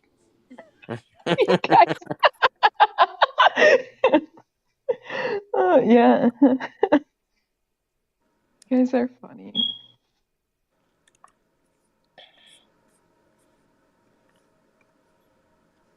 I asked ChatGPT, Grok, and Gemini who the 20 best generals and commanders in history are, and I like Gemini's answers the best. So what's the top three and the bottom three? All right, so it goes. After this, ask them. Who the most overrated generals in history are. All right, so this is Napoleon 1, Alexander the Great, then Genghis Khan 3, Seriously? then it has what's it called? Hannibal and Khalid ibn Walid as the next ones, which I think all of these are very fair. And then after that, who's it got? Is it the bottom three? No, those are the top 3, bro. Okay, Come and on, who's bro. the Come on, bottom bro. three? Come on, I know bro. Napoleon, obviously. Come Come on now. on, bro. Okay, Who's and the then bottom three? after these, after as Subutai, which is Genghis's right hand man, Julius Caesar. I think Caesar should be above Subutai. Then it has Yi Sun Sin, which is Mark's pick. Then it has this guy named Gustavus Adolphus, who I've heard of, but I don't know what he's famous for exactly. He's Swedish, and he fucked up the rest of Europe for a while with his relatively small army. And then it has Scipio Africanus. Then he has Frederick the Great, which Was he the guy, Mark, who like was the first one to really use like pick and shot? A what? Pick and shot, like use a pike and a like a specific amount of. There was a guy in Sweden, I think it was Sweden, who fucked up Europe because like he figured out that like the percentage of like people with gunpowder weapons to like the percentage of people with pikes wasn't correct, and he just like kind of like You're right, because it says in the Probably, description yeah. he integrated artillery, cavalry, and infantry into combined arms formations in a Yeah, way that was unique. I So didn't know what that specifically was, but I did know he was famed for like his innovative logistical reforms. Like that, he was credited for. Like that's credited usually for his success in the battle.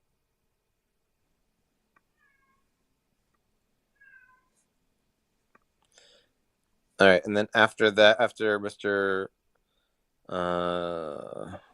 Gustavus Adolphus, you have Scipio Africanus, Frederick the Great, and then Belisarius, and then Alexander Suvorov of Russia, and a guy I've never heard of named Han Xin, a brilliant strategist who helped found the Han Dynasty. Then this guy Helmuth von Moltke the Elder again, and then Duke of Wellington, and then Tamerlane. I think Tamerlane should probably be higher. And then Erich von Manstein, widely considered the best operational commander of World War II. Zhukov, and then John Churchill, the Duke of Marlborough. Do you remember when you didn't know who Erich von Manstein was? Yeah, that was pretty. That was pretty bad.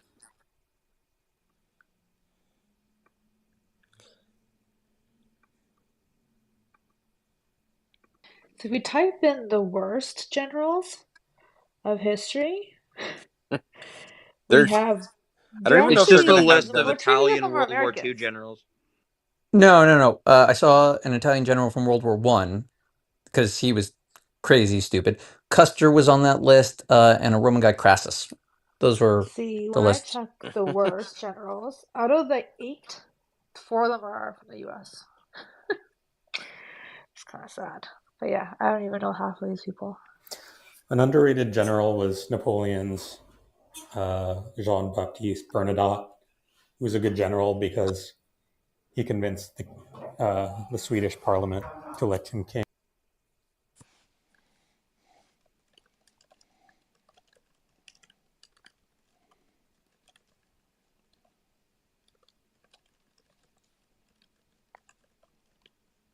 I mean, Custer is a pretty interesting Then ask guy. the machine who the most overrated generals are. I'm That's a asking good it, question. but I don't think. Genghis, I don't think. guys, I don't think. Genghis I Khan. want to tell you. Hold on, Sorry, guys. go ahead. For Custer, he was fighting for the North, so ultimately he was like a good guy. He was like fighting to end slavery, and he was this like dashing guy with like he would I wear feel like like you're forgetting how he clothes. died. Most of his career was him fighting the South and slavery, wearing fancy outfits and having his red bright hair blown in the wind and like looking like a fancy pants. And then then he tried to kill some Indians and got ambushed and died over it. But like that's not most of what he was up to. Is what I'm Okay, getting at. the Like, ambush and the death is not what labels him a bad general. His disregard of the intelligence as to how many forces there were opposing him, his general confidence and refusal to acknowledge that the natives could put up any kind of a threat, and then his utter total defeat is what makes him a terrible general. The correct word is actually he was a Yankee Doodle. I don't know if this counts, but what about Hernan Cortez? I mean, he's a general in the sense that he was like he was engaged in a military conflict in which he called all the shots. Yeah. And he probably won against bigger odds than anyone else in all of history in terms of sheer numbers. Second only to like Pizarro, who was basically a doppelganger. Yeah. I mean, the fact that both Pizarro and Cortez did it kind of lowers the luster for both of them, because then it becomes more looking like just a matter of technology than their particular skill. You know what I mean? Okay, so do you want to know Guys. the overrated general? Yeah, just Yeah. before you go to that, Genghis Khan is top 3. This man Okay, is like a savage and he killed like millions of people. I kind of wonder what they base this on. okay, so most overrated general, top, this one's like sort of a clear top, is MacArthur. Because of his failures in the Philippines and the Korean War. And insubordination.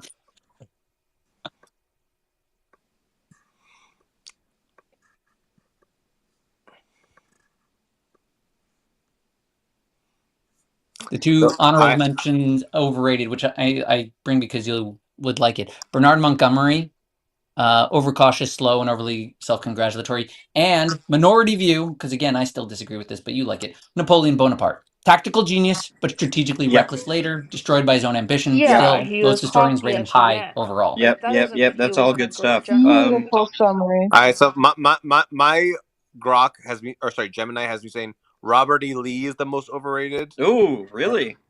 And it says Interesting. myth. And then it has Rommel, and then MacArthur. Rommel's Well, Rommel wrote his own history, but yeah. Wonder, Okay, so voila. who's what underrated? about That's interesting. what? Robert E. Lee. That's like Oh, it's so. MacArthur's Your Gemini interesting to me. sucks, dude. I have Your one. Gemini said that Ulysses S. Yeah, I like Grant was MacArthur. like is like a great general, and Yes, Robert E. Lee is man. overrated. What Well, the fuck is going on? Okay, Well, guys, so here's who's what it says about Robert E. underrated? Lee. It says Lee was a brilliant tactician, winning battles, but a poor strategist. He focused obsessively on the Virginia theater, while the rest of the Confederacy collapsed in the West. His aggressive style bled the South dry. He took massive casualties at Gettysburg and Antietam that the South could not replace. Rather than fighting the defensive war of attrition, That's that was the because South's only he lost his victory. right arm right before Gettysburg. Stonewall Jackson. And then for the worst generals Anyone? of all time, Also, Stuart, Then who was Michael, his. I didn't unmute myself fast enough. I was gonna make a joke about no emotion, and it's lost. Stuart, who was his cavalry commander at Gettysburg, didn't get him the intel that he had asked Stuart to get him until too late, and that's why he decided to do Pickett's Charge. Pickett's Charge, I think that's what it's called. Yeah, you're right. But I'm not sure that was because of, let's see.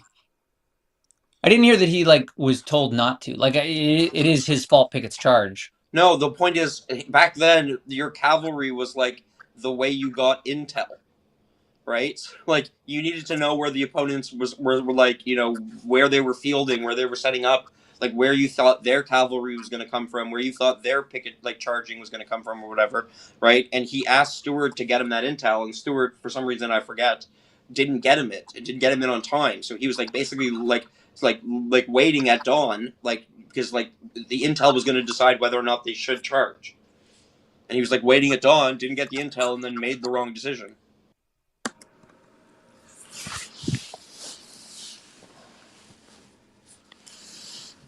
All the worst generals in history, I have never heard of them that he gave me. So, Sam, Sam, did I miss the debate? yeah. Damn it. Saladin is overrated. Oh, why is that? I think he only won one battle.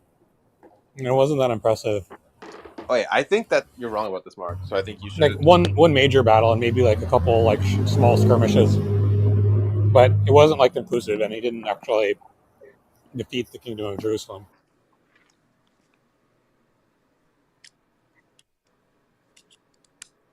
Sam, are you back in the U.S. or are you still in Canada? I'm still in Canada for the foreseeable future. Foreseeable future. Don't you need to have a job over there in order to get a visa to stay there? I mean, how long does your tourist visa last for? I don't know.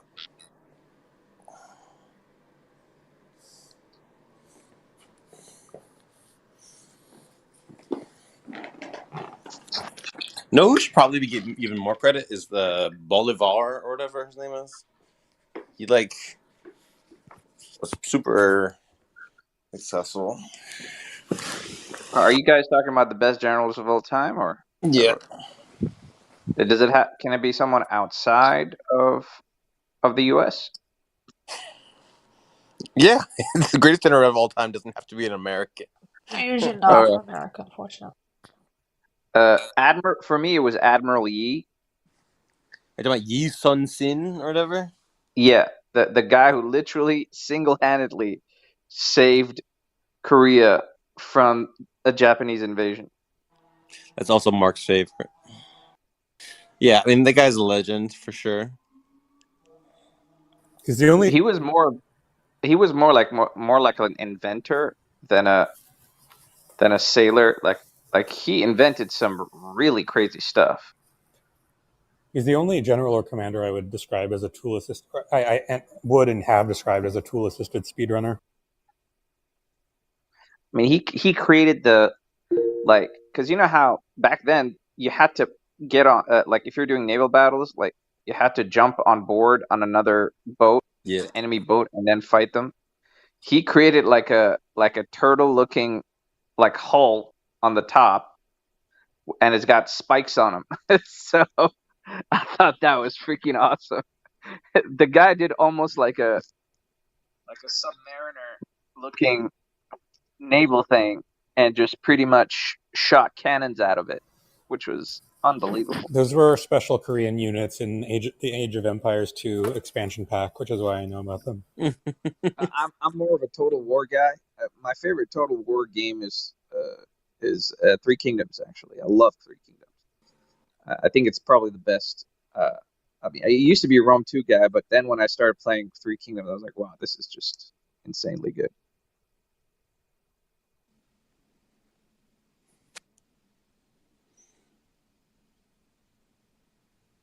And I wish they did a DLC on Korea. I wish, but they never went that far. Mark, did you play Three Kingdoms? I only played Rome Total War, the first one back in college. I'm sure all the others in the series are pretty good. Oh I well. mean, it's sort of like the same formula over and over again. So they're all pretty much the same game. No, but Three Kingdom takes it to a different level. I was quite impressed by it. I was very, very impressed. They're not making Medieval 3, by the way. They just announced. Did you hear that? Aren't they Yeah. doing Warhammer ones now? No, Warhammer's over. The series is done. But Really? yeah, it's been a while. But the thing is, they're now going to create Medieval 3, and we probably won't see it for another couple of years. They just brought out the trailer, just a couple of months ago.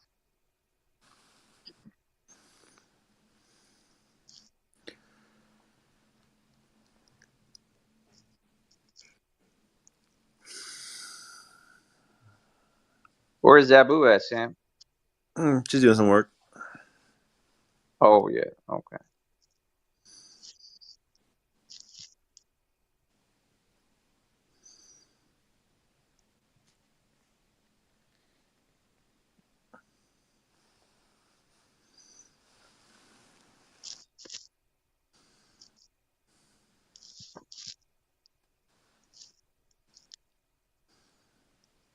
I do like the generals that win by avoiding the fight. I'm still annoyed by MacArthur being listed as not that great. Really? Why? Yeah. I think they make a good argument against him. No, they did. They definitely did. But I cannot communicate today, you guys.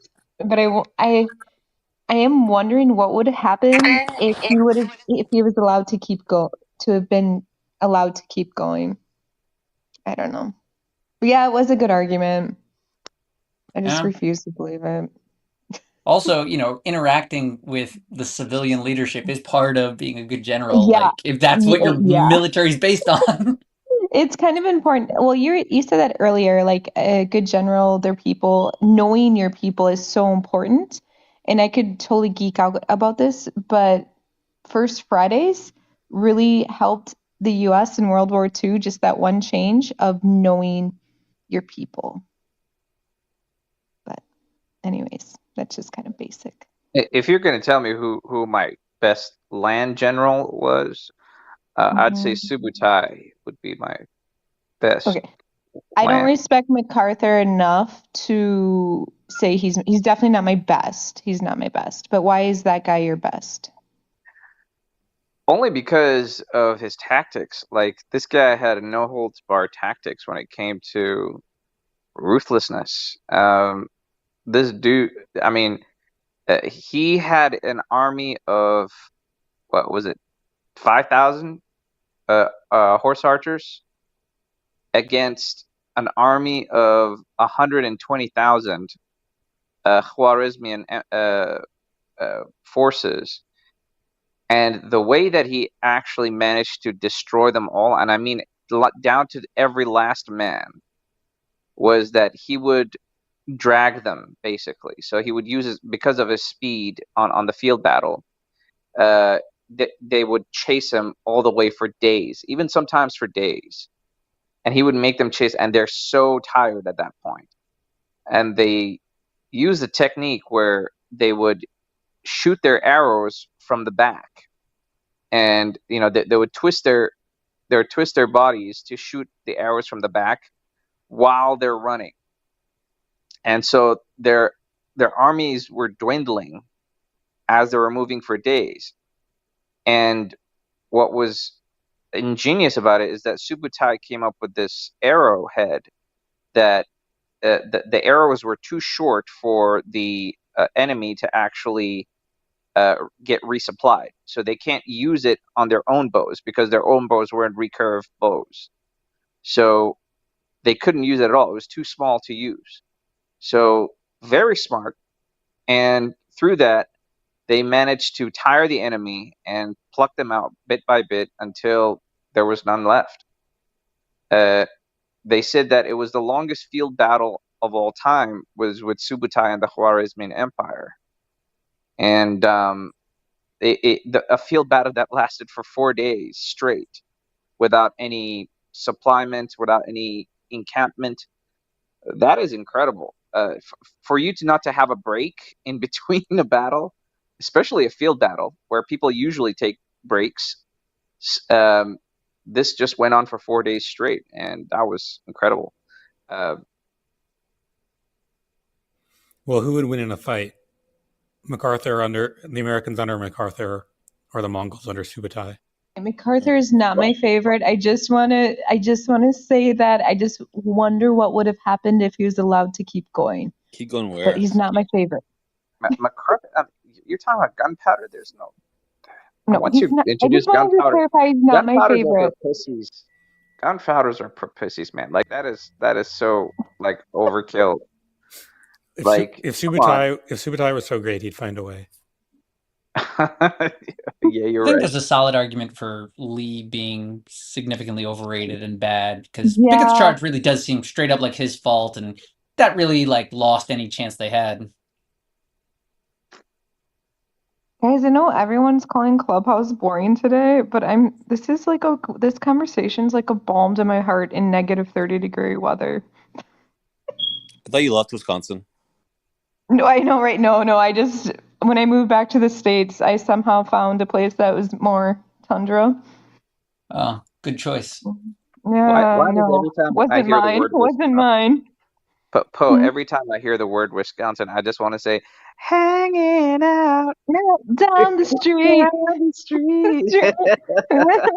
Yeah, it was a good Like place to about hang the out. only show on television that panders to Wisconsin. No. Well, we have weird shows about crazy people, but And no, cheese. Wisconsin was cheese. It was a good place to grow up for sure, but I'm happy I left at the same time. Fair. But back to nerdy discussion. I'm sorry to derail. So when Hannibal was asked who his favorite general or who he thought the greatest generals were, one of the people he named is, I think it's pronounced Pyrrhus of Epirus, something like that. It's the where we come Pyrrhic victory comes from his name. So I think his name is Pyrrhus. And then I don't know, we've kind of forgotten about him. No, that's where the word Pyrrhic victory comes Pyrrhus, from. yeah, like Pyrrhic. Pyrrhic. Yeah, but like I don't know. Hannibal thought he was really good, but I guess we don't because we call a victory named after him like a shit victory.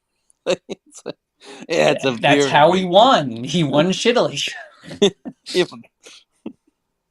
I mean, lots of those things. It's like like here's a hot take. Like Alexander the Great wasn't really that great. Like, oh, I have Shots fired. cavalry and I can flank you, and it's like okay. I mean, that's not some genius move. Pyrrhic victories have always been a bad thing in real life because when Pyrrhic victories happened, you don't have enough of an army to, let's say, if you've invaded an area, you don't have enough of an army to take to keep that the places that you've annexed. So that's why Pyrrhic victory, in most circumstances, is a bad thing, especially when you're the invader. But if you're the defendant, I guess it's not as bad because you can regroup and you can rearm, and the issue is You that make a national myth out of it. I mean, I think this is happens in other countries too, but in my country, we have a national myth connected to the Battle of Kosovo, 1389. I was about to bring that up. everyone knows that battle here in this country, and it's like it's a totally shitty battle that wasn't even that important. Like we got annihilated, and like yeah, someone managed to assassinate the Sultan, and they like withdrew for a little bit. But then as soon as they regrouped, like the Ottomans, like they just came in and like bulldozed everything because most of our army was already like slaughtered at the Battle of Kosovo. It's like it was just a loss, like a weird loss, or like a Pyrrhic victory. But like they built an entire national myth around it. It's like,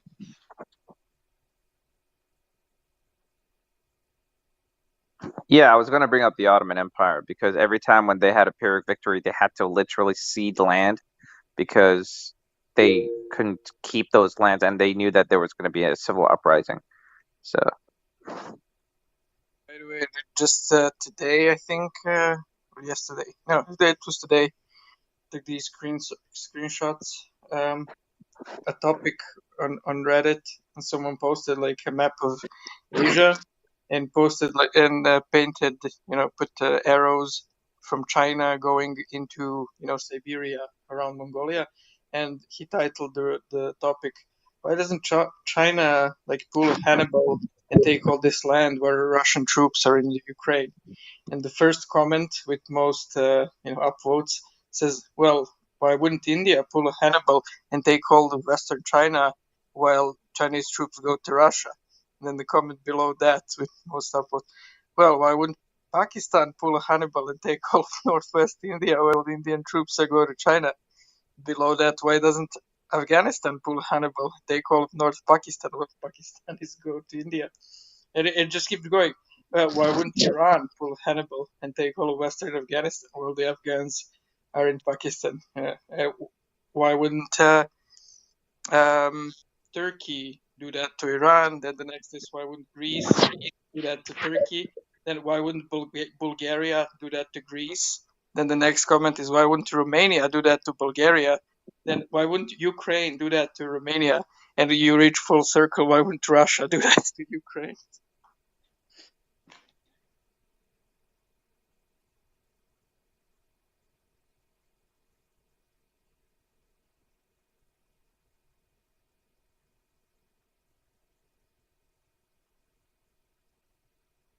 I think Putin is pretty shit general. Can't even take a fuck. He's one of the world powers. Can't even take like a fucking small little country like fucking Ukraine. With this So, I conversation, mean, I'm gonna dip there's out. I'm gonna there's like dip this out, but thank you, Sam, for hosting. Bye bye. there's a kind of joke going around here in Eastern Europe. I think it's like people have used it in West too. It's like people used to think Russia is the second strongest army in the world, and it turned out they're barely the second strongest in Ukraine. It's not just that he can't take a much smaller, poorer country. It's that they basically can't march like a couple dozen miles outside of their own border.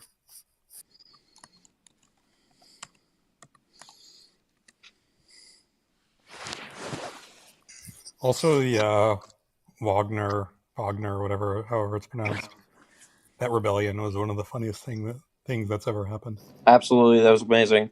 Why can't they come outside their borders, Mark? I mean, I don't know if enough.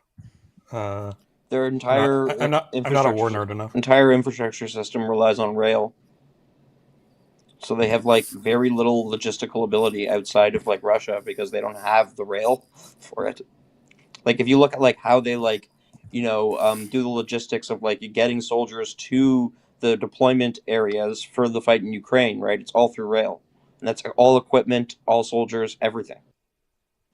I mean, they were supposed to like have much better infrastructure and logistics and technology and everything, because all the money that they were at least on paper putting into military, that's why like literally almost all analysts really did think that they were like the second most powerful army in the world, because like their yearly budget for the military, like look at all this money going to the army, like they must be doing something with it. And it turns out like huge chunk of it like was just like corruption, and like who knows where it went, and they like fielded most people with USSR like leftover equipment. It's like,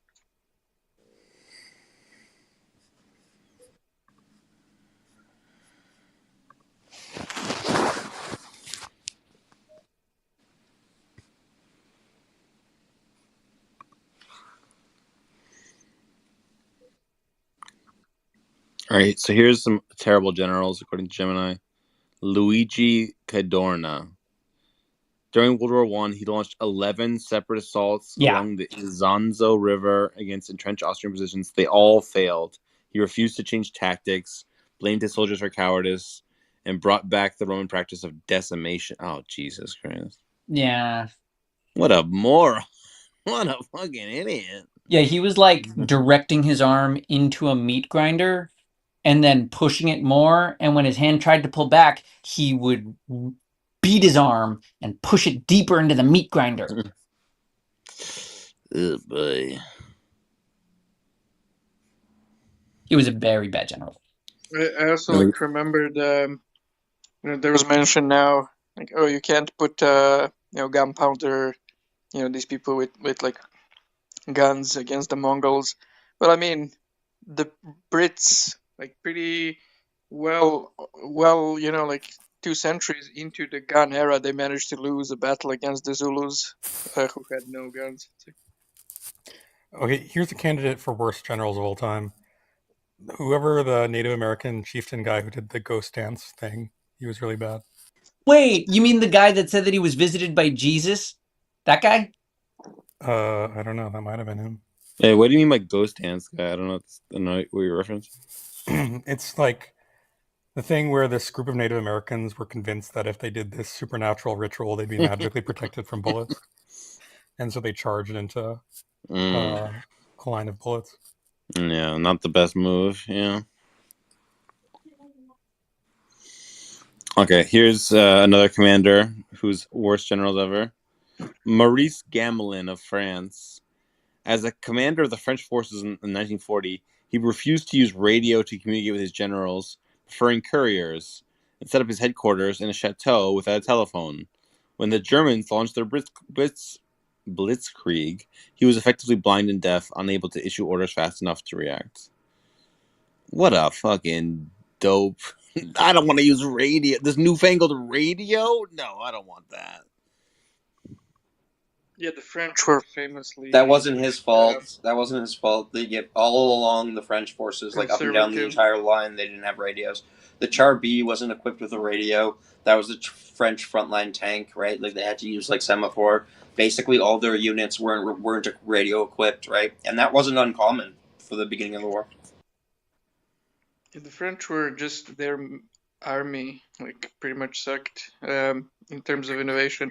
Like, No, that's just wrong. Like, they were like way behind all other armies in changing to the bleak colors. Like, and in World War One, like everyone had some like khaki or green or some sort of neutral color can blend in with forestry, and they like came out with like red pants and bright blue like coats, because like that's how you do war. It's like the kitchen smell. Another horrible general is Publius Varus. Does anyone know what he's famous for? Is he the Teutoburg Forest guy? Yeah. Yeah. He lost to the like the Gauls, or is it Goths? Like someone from the north. Germans. The Germans. Arminius. Yes, and then he was like thrashed by Germanicus or something like that. who's like an example of a general where people are like, we got to get rid of this guy? Literally, like, I'm guessing I'm continuing with my shitting on Alexander the Great. Darius the Third, like, he is basically to blame why Alexander conquered the Achaemenid Empire, and he was literally just at a certain point routed by one of his main generals, like chained, and was like, we got to get rid of this guy. This guy sucks. Like, we keep losing because of him. And like he put him in chains, and then like almost killed him. Like they left him, barely alive, and went away, and like the Greeks found him. Like, Wow. Well, let's leave the chains aside, but we got to get rid of World, man. Zelani. Why, This Converse? Tell the story. Like, what happened? It's just, He seems like a bro. normal guy. I know it's like most of the time, but yeah, no, he's really bad, man. But like, I don't know if it's if Did he you disagree with understand you about conflict. your position on some minute detail of the Christian faith? this No, my question is Christian related. Who is Milos Obilic? Obilic? yeah, Milos Obilic? Milos Obilic, like he's literally like a legendary figure. There is no historical sources about But the him Sultan did existing die, at all. right? No. No historical sources about him existing at all. Until Like later. literally no record until like a century later. He Right. gets like sung in national songs as the guy who assassinated the Sultan, like at the Battle of Kosovo, and like he's literally one of national heroes of Serbia. There's like Yeah. soccer Sainted. clubs named Obilic, like and he didn't exist. It's ridiculous stuff. Well, what I'm asking is there an explanation they give as to how No one he fucking like got to the cares. Sultan and No killed one him? cares. Converse, what was the story? yeah, good point, Mil. But yeah, no. So like the first thing was, you know that guy that comes on here, PP? People call him Pepe. Yeah, Yeah, I know Pepe, yeah. Yeah, and a PP. I think it's PP. But yeah, one day he was saying like, "Oh, I'm not racist," and so I just like played a clip out loud of him saying, "Hey, stop! You're an N word," and he kept saying N word, N word, you know. And so then, World like piped up was like, "Whoa, Converse! I can't believe you would do that kind of thing." I'm like, what? Out a racist? It's like, dude, like he took it that you're racist if you try to out a racist by playing a clip of him saying the N word, right? All right, that was just like one thing. Dude, last night there was like one of these like Uchiha, Zephyr, Dave, like, blacks need to sit down and talk about our stuff, man, right? And so I was probably the only white dude in there. So I just dropped That's by for true that though. second. Blacks need to sit down and talk about your stuff. You all do, you know. Yeah. So, I did what I, Wait, Converse, would did you do. just say blacks? Well, that's the correct Wait, terminology now, so right? if you, They Sam, changed Connor they started changed. hanging in a room, do I ever go in another room and just say a couple of whites were talking? I do. I say, yeah, it was just like a group of whites, basically. You Sometimes Yeah, we said say but you white said that no guys. about one me talking to actually people all the ever time, right? says What's your that, point? right? Can you just acknowledge that people don't say group of whites? They No, do I though. do. I do. Yeah, I hear that all the I time. I All just right. started saying that stuff right recently. It's like a new development. Okay, my bad. I tried to push a narrative. Yeah, appreciate that. Better So luck next basically, time. that's like Whirl, basically, right? And so then, yeah. Anyway, so there was this retarded person in the chat, and I couldn't really talk, so I was just in the chat, being a chat warrior. And this guy, I don't know, somebody said something on the stage about white people and scholarship or something, blah blah blah. And then I just put in the chat like a troll, like, yeah, those white devils, you know. And Whirl goes like, "Whoa, dude, I don't come in your rooms and do this kind of stuff." It's like, Huh? what? I don't know, it was just really weird. And then that guy started like being like, "Oh yeah, dude, you whites are dirty, dude. You guys need to learn how to take baths and use soap." And he just kept saying that over and over again, right, to everything I said. But I just kept being like, I guess you're just a retard or something. And Whirl, what does he say? He goes like, "Whoa, Converse, you're calling a black dude a retard? You're saying that you came in here and said that black people were retarded." What are you retarded? I don't know what this guy looks like. It's just like a general picture, PFP. I don't know what he looks like, right?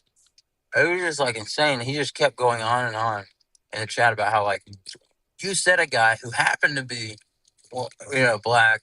You said he was retarded. So you just like, Sounds it's like a just like, gentleman and a scholar to me. I'd say we keep him around more now. Sorry, am I switching my Bluetooth? Can you hear me? Yeah, we're gonna hear you. Sorry, did you hear what I said though? See, Converse, I'm a centrist in that I like both PP and Whirl. Yeah. Who? Oh, PP and Whirl. Yeah, I like Well, both. So. Honestly, that sounds like a great name for a buddy cop movie. well, it sounds like a couple of guys who got swirlies in high school. PP and Yeah. Whirl, you know. Straight But up. did you hear what I said whenever it switched, or did you miss it? You said that you called someone retarded, and the person happened to be black, and you're like, you can't call black people retarded, and like you were like, oh, you're Yeah. retarded for that. But the way he was phrasing it was, you came in here and were calling and started saying black people were retarded. Like what? Oh my God, Sam, we gotta get rid of this guy. Is World the Quaker guy? I can't remember. No. Yes, Wait, Whirl's a He's a Quaker? Quaker? he's a The Quaker. I fuck? didn't know he was a Quaker. Zebu, how do you get What to does know people Sabu better than know? the rest And of us? you Is that don't because you know. care about human connection with the rest of us? Zabu's dropping knowledge. Moron. And fuck you for liking those Nah, Yeah, I feel fuck like PP. Sabu. Harsh. Wait, why is he a moron? PP. Racist. He is a pretty He's big racist. racist. Yeah. Yes. Wait, what? Yeah. Mark, What, you don't know? PP? You Not don't know World, Pepe is a PP. racist? Pepe? Lying, Mark. I'm not sure I've heard of a racist Mark, I will Quaker. slap you for this. No, World's not a racist, is he? He's not. PP. We're talking about PP right He now. might be a little Oh, bit okay. racist against Converse. It feels like he's got a bit of an axe to grind there. Yeah, that's a good point. I agree with that. PP calls people the N word a lot, and I have to move him down for calling people the N word a lot. So I'm pretty sure he's a racist. Well, Whirl is like he says he's an eco socialist, or no, he's a naive. Or he said he's like I'm an eco queer theorist or something. He is he's like a baby activist, you know. Yeah, he has like some sort of view like that. But Hmm. I But think you guys are saying he's a Quaker. He's a Quaker. That's weird. That just doesn't kind of fit into Uh, most of what he's saying. He wants to be white. I That mean, woke. he's weird, Clap bro. it back. Like he kept like saying too. Quakers are you guys might be thinking of Amish. Quaker just means you're just like a chill Christian who like likes to meditate in church sometimes. Like you're not. He's a square. That's basically what he is. Like Tell that Except he's not a Christian. woke Sufi Islamist jihad in the background to be quiet. Except for he's an you atheist. calling So. Zabu a woke Islam A jihadist right now? a woke Sufi She's jihadi literally gonna Islamist. blow herself up right now. There are like conservative Zabu evangelical is far too lazy to Quakers. be a jihadist. Sorry. Yeah, but it's really weird. He kept saying stuff like, we don't want you in here saying it. I'm like, what? I know all the guys on stage right now, and none of them are backing you. What's going on, bro? And he's like, you're trying to oppose all the leadership here. Bro. I'm like, he said he was a moderator, and I'm like, well, where's your green bean at, bro? And he's like, I don't need one. Yet every time he spoke, everybody just like was silent. Like, what did he just say? Like, I don't know, it's just strange. Who was it? No Just Whirl. swirly. He's really sweet. He's just really naive. Yeah, sometimes, but he also has like this He's dead to me, weird. Converse. Dead to me. Thank you, Milt. See, God, I knew somebody would get it back to me. But yeah, he just had this like really weird thing about him where it's like, I don't know, just like the thing where I was like calling out PP for being a racist, and he was like mad at me for playing a clip of him saying the N word. Like, okay, Yeah, obviously. Why Wait, would you do Pearl that got to mad him? at you? we're all for outing PP as a racist. No way. Was that room recorded? Yeah. Didn't Pepe get famous on Clubhouse, or to the extent that one can get famous? But didn't he get famous on Clubhouse? Does BB's black? What? No. Does World think Pepe's black? Does he think who's black? Does Whirl think Pepe's black? Is what she just said. Oh, no. Okay. Anyway, what did you say, Mark? Yeah, didn't he gain prominence on here for having used to run this like race war blood sports screaming match room called Voice of White America or something? That sounds right, but I don't know. I mean, I would say that's probably a pretty good tell for racism. It's called White America, yeah. I don't know if you know this, Mark, but when I first joined Clubhouse in 2020, I got mildly famous in the app because the app was only black people and people in Silicon Valley. And me and Ayla had a room that had like Brett Weinstein in the room with us, and we were just like asking black people stuff about wokeness, and black people got so mad at us that it was for multiple days rooms about how we're terrible and racist and stuff. That was pretty funny. Was it Brett or Eric? Brett. Really? My was it funny because of how accurate they were about you being racist? They were so accurate. They were so accurate. Do you know about if they that? actually used to be on here? Mm-hmm. Yeah, no, I know. I was. That's what he was talking about. Oh shit! I literally zoned like when you said that. I zoned out. My bad. Eric Weinstein would occasionally wander into the Jewish rooms in an earlier era of Clubhouse. Yeah. And just would just ramble forever. Harvey Weinstein? Quasi-intellectual dork web. Oh, Zeleny. Oh my god. I'm hungry. He said the thing. I mean, isn't that guy like literally like an anti-vaxxer and AIDS denialist? I don't know. He's gotten some weird views lately, but he's anti-vaxxer. He said more people would, like 70 million people would die from the vaccine or something like that. But Weinstein said, yeah. damn.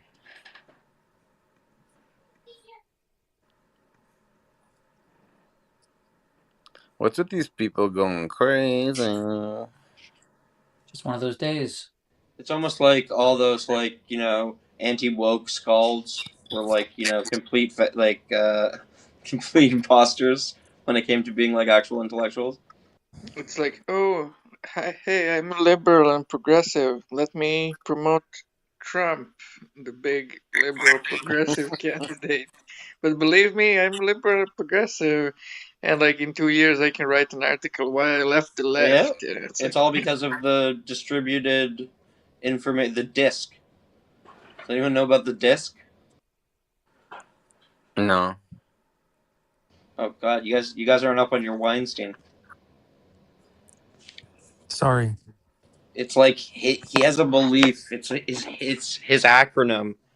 I'm surprised Mark doesn't know this. It's his acronym for like the belief. I did know it at one point.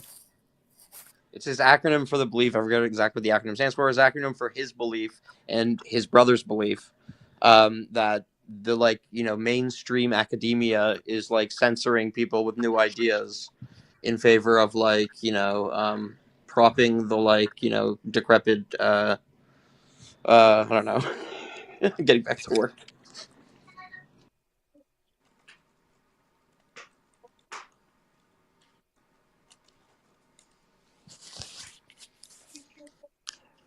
ChatGPT here is not giving me as crazy of a what he says about vaccines doesn't sound as crazy as you guys are making him sound. So it says this is what ChatGPT says, that he's downplayed their effectiveness and argued their risk-benefit trade-off is worse than advertised in some groups.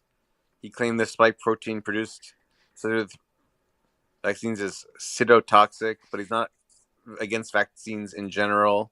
He just thinks specifically the mRNA technology is dangerous or something like that. And I think he's an HIV AIDS denialist now. I mean that kind of level of oh, let's be nuanced and charitable. It's like, okay, ask GPT, what does Stalin say about his economic views? I'm pretty sure ChatGPT is gonna give you a very charitable, nuanced, explanation. That's not gonna be just saying yeah, he was batshit crazy and had crazy ideas about how economy should be run that caused millions of deaths. All right. I asked the craziest thing that Brett said about vaccines. 17 million deaths globally from COVID vaccines. Oh boy. Okay, never mind. Well, it is kind of wild though that Sam Rosen is just by most definitions a racist white man, and he's having sex with an Indian woman. Oh. Do you want to ask Abu why she has a racist Zionist Islamophobe as living with her? I mean, I already have the answer. I don't. I. But I want to know why. Zabu, can I borrow you for a second? Have you seen his cock though? Ray, did you hear that? Yeah. No, I haven't. Yeah. I have Zabu. I don't think us She kind Aussie men are she kind of typically undersold. She kind of known. undersold that. Like across the room, Why is Ray talking shit about me and I'm not in the room? like across like Zabu, come on, right? You put a little bit more effort in. Right, that's kind of She's about misogynistic. to go on a nice healthy walk. It's not everything's Clubhouse, guys. Like, come on. Oh, No, but it's like you I two. just It's like your can't bit though. imagine the sort of sex talk they have. It's like, be careful, Israel's going to invade now. Oh God, what? Oh my god. That is like the craziest British laugh I've ever heard. Wait, so has Sam gotten a little bit of clout in these communities for taking a woman off this app and bringing her to his domestic Oh, sphere a little 100%. bit? Yeah, yeah. Wow. Yeah, because Like I crazy believe club. there's a Has he lot of really though? Yeah. No fucking way. No, 100%. That's bullshit. Like earlier, earlier, like I was literally talking, and then he interrupted me and said, like, "Mark, please finish." And I was like, you know what? You know, had he not bedded Zabu, I would have been not so fast, Mister. But then I thought, listen, Chrissy. Actually, okay, that sounds like I'm taking the piss. I genuinely was. I was saying it in a positive way, but it sounds bad, so I'm gonna stop. Zabu can't hear me, can she? She can, in fact, she can and does hear everything. He, the eye of Zabu sees all. Wait, so where are you guys living? I'm in Winnipeg, Canada, right now. Okay, Yeah, okay. yeah. In her apartment? Yeah, she's got a nice apartment. Cool. Do you Not pay nicer rent? than mine. What's it? What is it with you people? Why is everyone else that question? Yeah, Ray, you sound a little jealous there.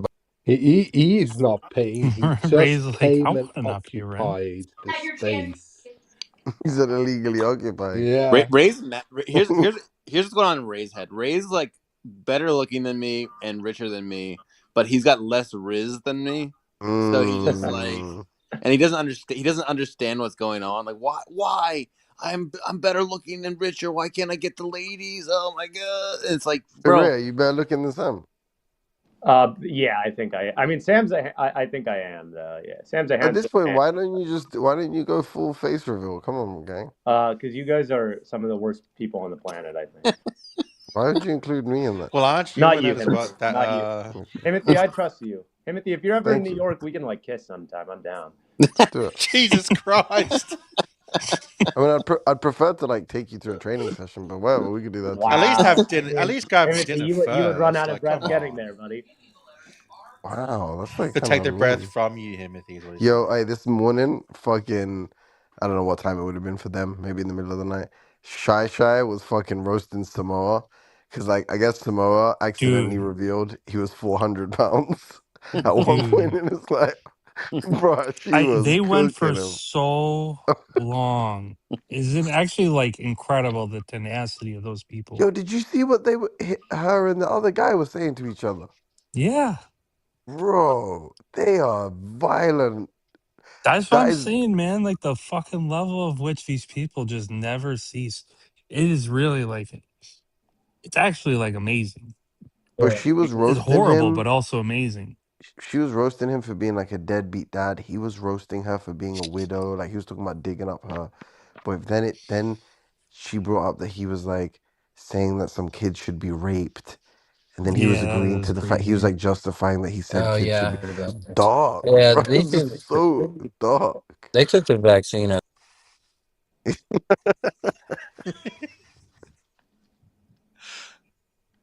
Jeez. Yeah, that shit was violent, bro. But no, Samoa tried to say that because he's like a powerlifter back in the day, and he was like when he was 400 pounds, he was like 20%, 25% body fat. I was like, um, I don't know if that was true. Can't believe that for a second. Yeah, I didn't want to. Would that be impressive? 425? Is that impressive? No, he's saying he's 400 pounds in body weight and 25% body fat. That doesn't seem realistic. Is that hard? At 400 I'm fucking pounds, look, Ray. I am 20. Look, I'm 25% body fat, and I'm fucking 230 I pounds. see. Yeah, I mean, I've been in the 140s, 150s my entire life, so I have no conception of what it means to get to those Dude, numbers.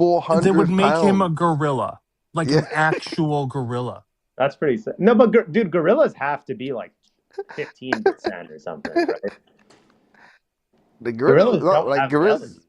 Actually, I don't know because I don't know if that leather fucking midsection is like actual. Like, is it fat there? Like, I don't know what's going on there.